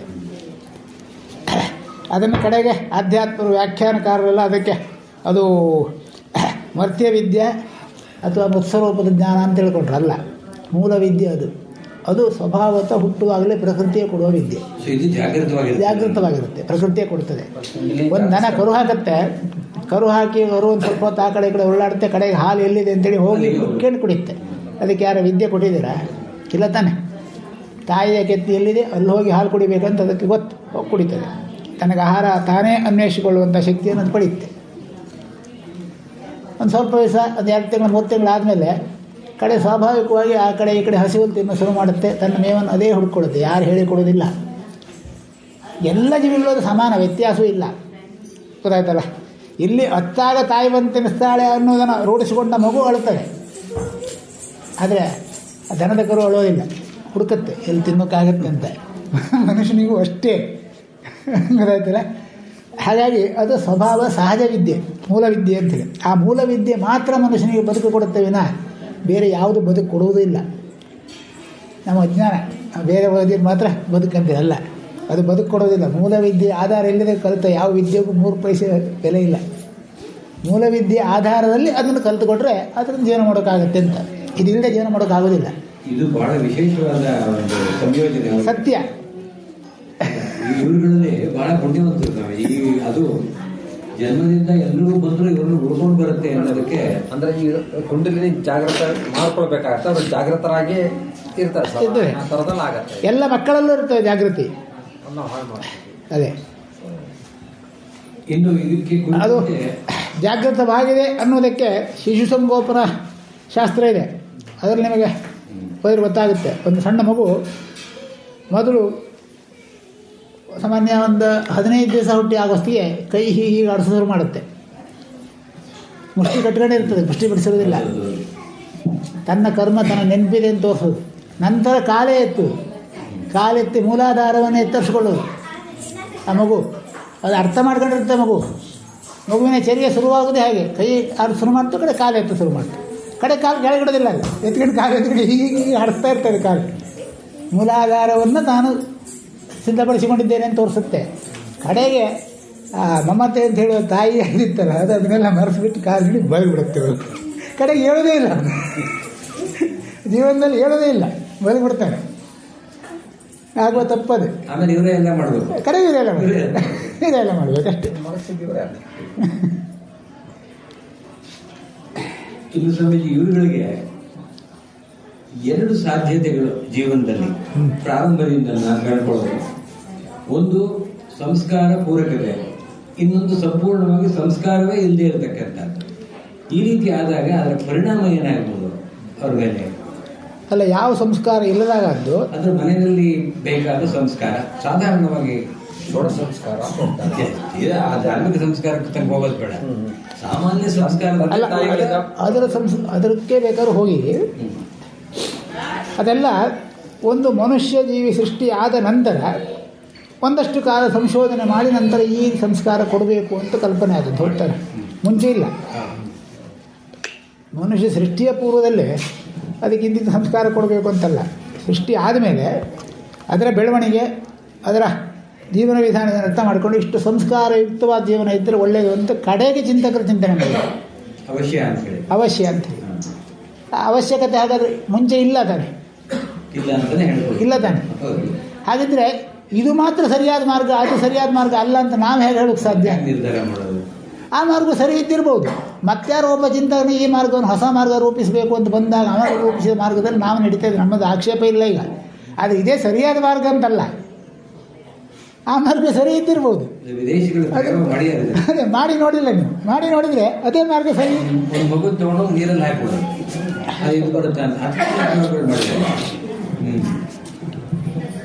ಅದು ಒಂದು ಚಿಂತಕ ವಿಷಯ. ನಾವು ಮಾಡಿದ್ದು ನಾವು ಮಾಡ್ಕೊಂಡು ಹೋಗ್ತಾ ಇರೋದೇ ಸರಿ, ಬೇರೆ ಯಾವುದು ಸರಿ ಇಲ್ಲ ಅಂತ ಹೇಳೋದಕ್ಕೆ ನಮ್ಮ ಸಮಾಧಾನಕ್ಕೆ ಸಂತೋಷಕ್ಕೆ ಅದನ್ನು ಹೇಳ್ಕೊಳ್ಬೋದು. ಆದರೆ ಬೇರೆ ಮಾರ್ಗ ಸರಿ ಇಲ್ಲ ಅಂತಲ್ಲ, ಆ ಮಾರ್ಗದಿಂದಲೇ ಸರಿಯಾದ ದಾರಿ ಹೋದರೆ ಅದೇ ಯಶಸ್ವಿಯಾಗ. ಇದೆಲ್ಲ ಬೇಕಾ? ಗುರುಪ್ರಸಾದ್ ಬೈಬೋದು, ಉಪನಯನ ಮಾಡಿಸಿಲ್ಲ ನಾಮಕರಣ ಮಾಡಿಸಿಲ್ಲ ನಾವು ಹೇಗೆ ಬದುಕೋದು ಅಂತೇಳಿ. ಸಂಸ್ಕಾರ ಬೇಡ ಅಂದರೆ ಹೇಗೆ ತಾನೆ. ಆದರೆ ಉಪನಯನವೋ ನಾಮಕರಣವೋ ಯಾವುದು ಮಾಡದೇ ಇದ್ದರೂ ಬದುಕೋದಿಲ್ವ ಇದನ್ನೇ? ಇಲ್ವ? ಯಾವುದು ಮಾಡ್ತಿರೋ ಬದುಕ್ತಾರೆ. ಯಾವುದೇ ಅಗತ್ಯ ಇಲ್ಲ. ಮೂಲವಿದ್ಯೆಯ ಪರಿಜ್ಞಾನ ಸಹಜವಾಗಿ ಮಗುವಿಗೆ ಹುಟ್ಟಿತು ಅಂತಾದರೆ ಬೇರೆ ಯಾವ ಸಂಸ್ಕಾರ ಅಗತ್ಯವಿಲ್ಲ. ಮೂಲವಿದ್ಯೆ ಇದ್ಬಿಟ್ರೆ ಸಾಕು, ಇಲ್ಲ ಅಂತೇನಿಲ್ಲ. ಇನ್ನು 2-3 ನಿಮಿಷ ಇದೆ ಸ್ವಾಮೀಜಿ. ಇದರ ಕುರಿತಂತೆ ಕೊನೆಯ ಪ್ರಶ್ನೆ. ಇವುಗಳಲ್ಲಿ ಆಯುವಿನ ನಿರ್ಧಾರದ ವಿಚಾರ ಯಾವುದು? ಆಯು. ಇವುಗಳಲ್ಲಿ ಆಯು ನಿರ್ಧಾರ ವಿಷಯದಲ್ಲಿ ನಾವೇನಾದರೂ ಚಿಂತನೆ ಮಾಡಬಹುದಾ? ಇದೇ ಸಂಸ್ಕಾರಗಳು ಬೆಳೀತಾ ಬಂದಾಗ ತಲೆ ಕೂದಲು ಕತ್ತರಿಸಿಕೊಳ್ಳುವುದು ಕೂಡ ಒಂದು ಆಯುಷ್ಯ ವೃದ್ಧಿಗೆ ಪ್ರಕ್ರಿಯೆ.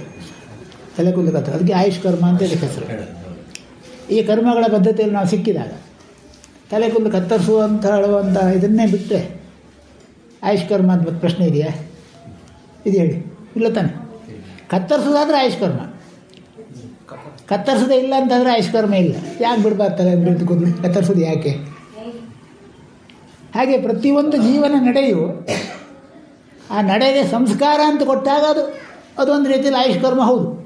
ಆದರೆ ಆ ಸಂಸ್ಕಾರದ ಅಗತ್ಯತೆ ಇಲ್ಲದಿದ್ದಾಗ ಮತ್ತು ಹೊಸದಾಗಿ ಆಯುಷನ್ನು ವೃದ್ಧಿ ಮಾಡೋದನ್ನ ಪ್ರಶ್ನೆ ಇಲ್ಲದ ಇರ್ತದ.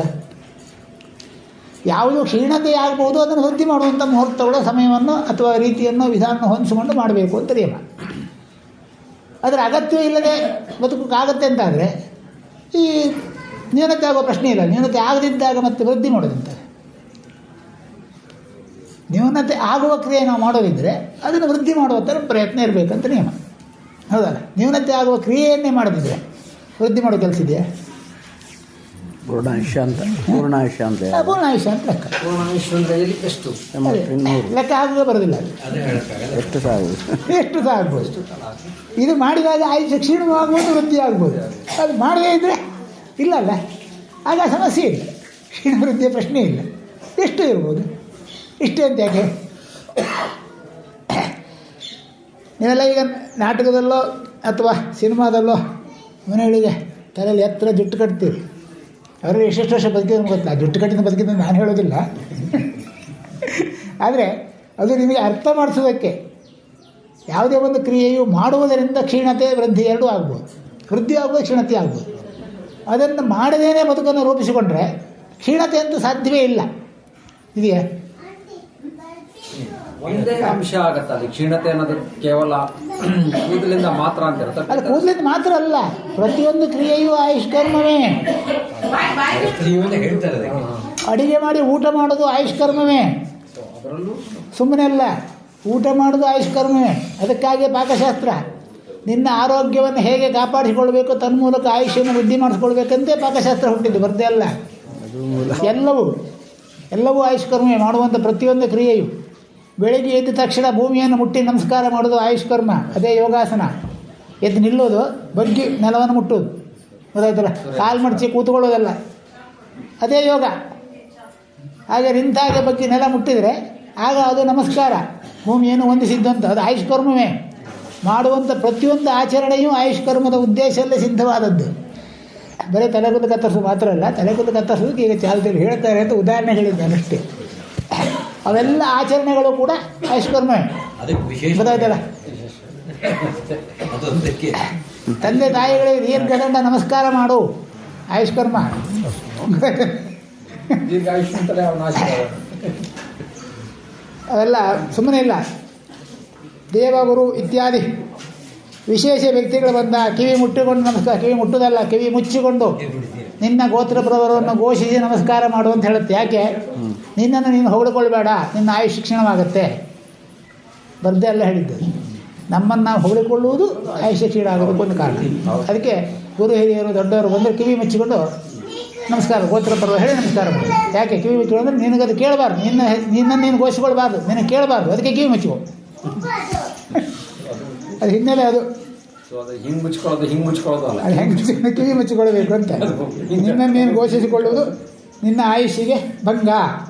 ಮಹಾಭಾರತದ ಒಂದು ಉದಾಹರಣೆ ಬರ್ತವೆ, ನಿನ್ನನ್ನು ನೀನು ಹೊಗಳಿಕೊಳ್ಳುವುದು ತಪ್ಪು ಅಂಥೇಳಿ. ಎಲ್ಲವೂ ಆಯುಷ್ಕರ್ಮ, ಆಯುಷ್ಕರ್ಮ ಅಲ್ಲದ್ದಲ್ಲ. ಅದು ಗೋತ್ರಪುರವರು ಹೇಳೋದು ಹೊಗಳಿಕೊಂಡಾಗೆ ಅಂದರೆ ಅಷ್ಟು ದೊಡ್ಡ ಪರಂಪರೆ ಉಂಟು ಅಂತ ಹೇಳಿ. ಈ ಒಂದೇನೂ ಇಲ್ಲ, ಗೋತ್ರಪುರ ಋಷಿಗಳಿಗೆ ಮಾತ್ರ ಆಗಿರುತ್ತೆ.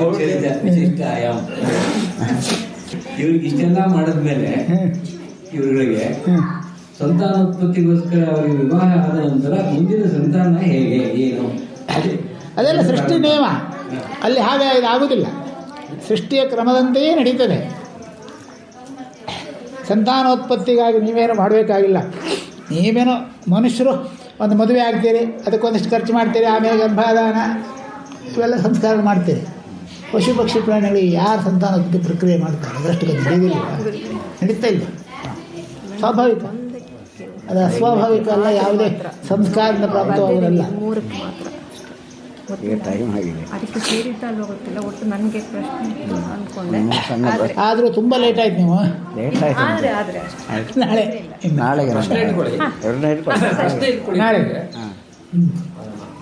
ಇದಕ್ಕೆ ಆಯ್ತಲ್ಲ, 3 ವಾಕ್ಯದಲ್ಲಿ ಉತ್ತರ ಆಯ್ತಾನೆ.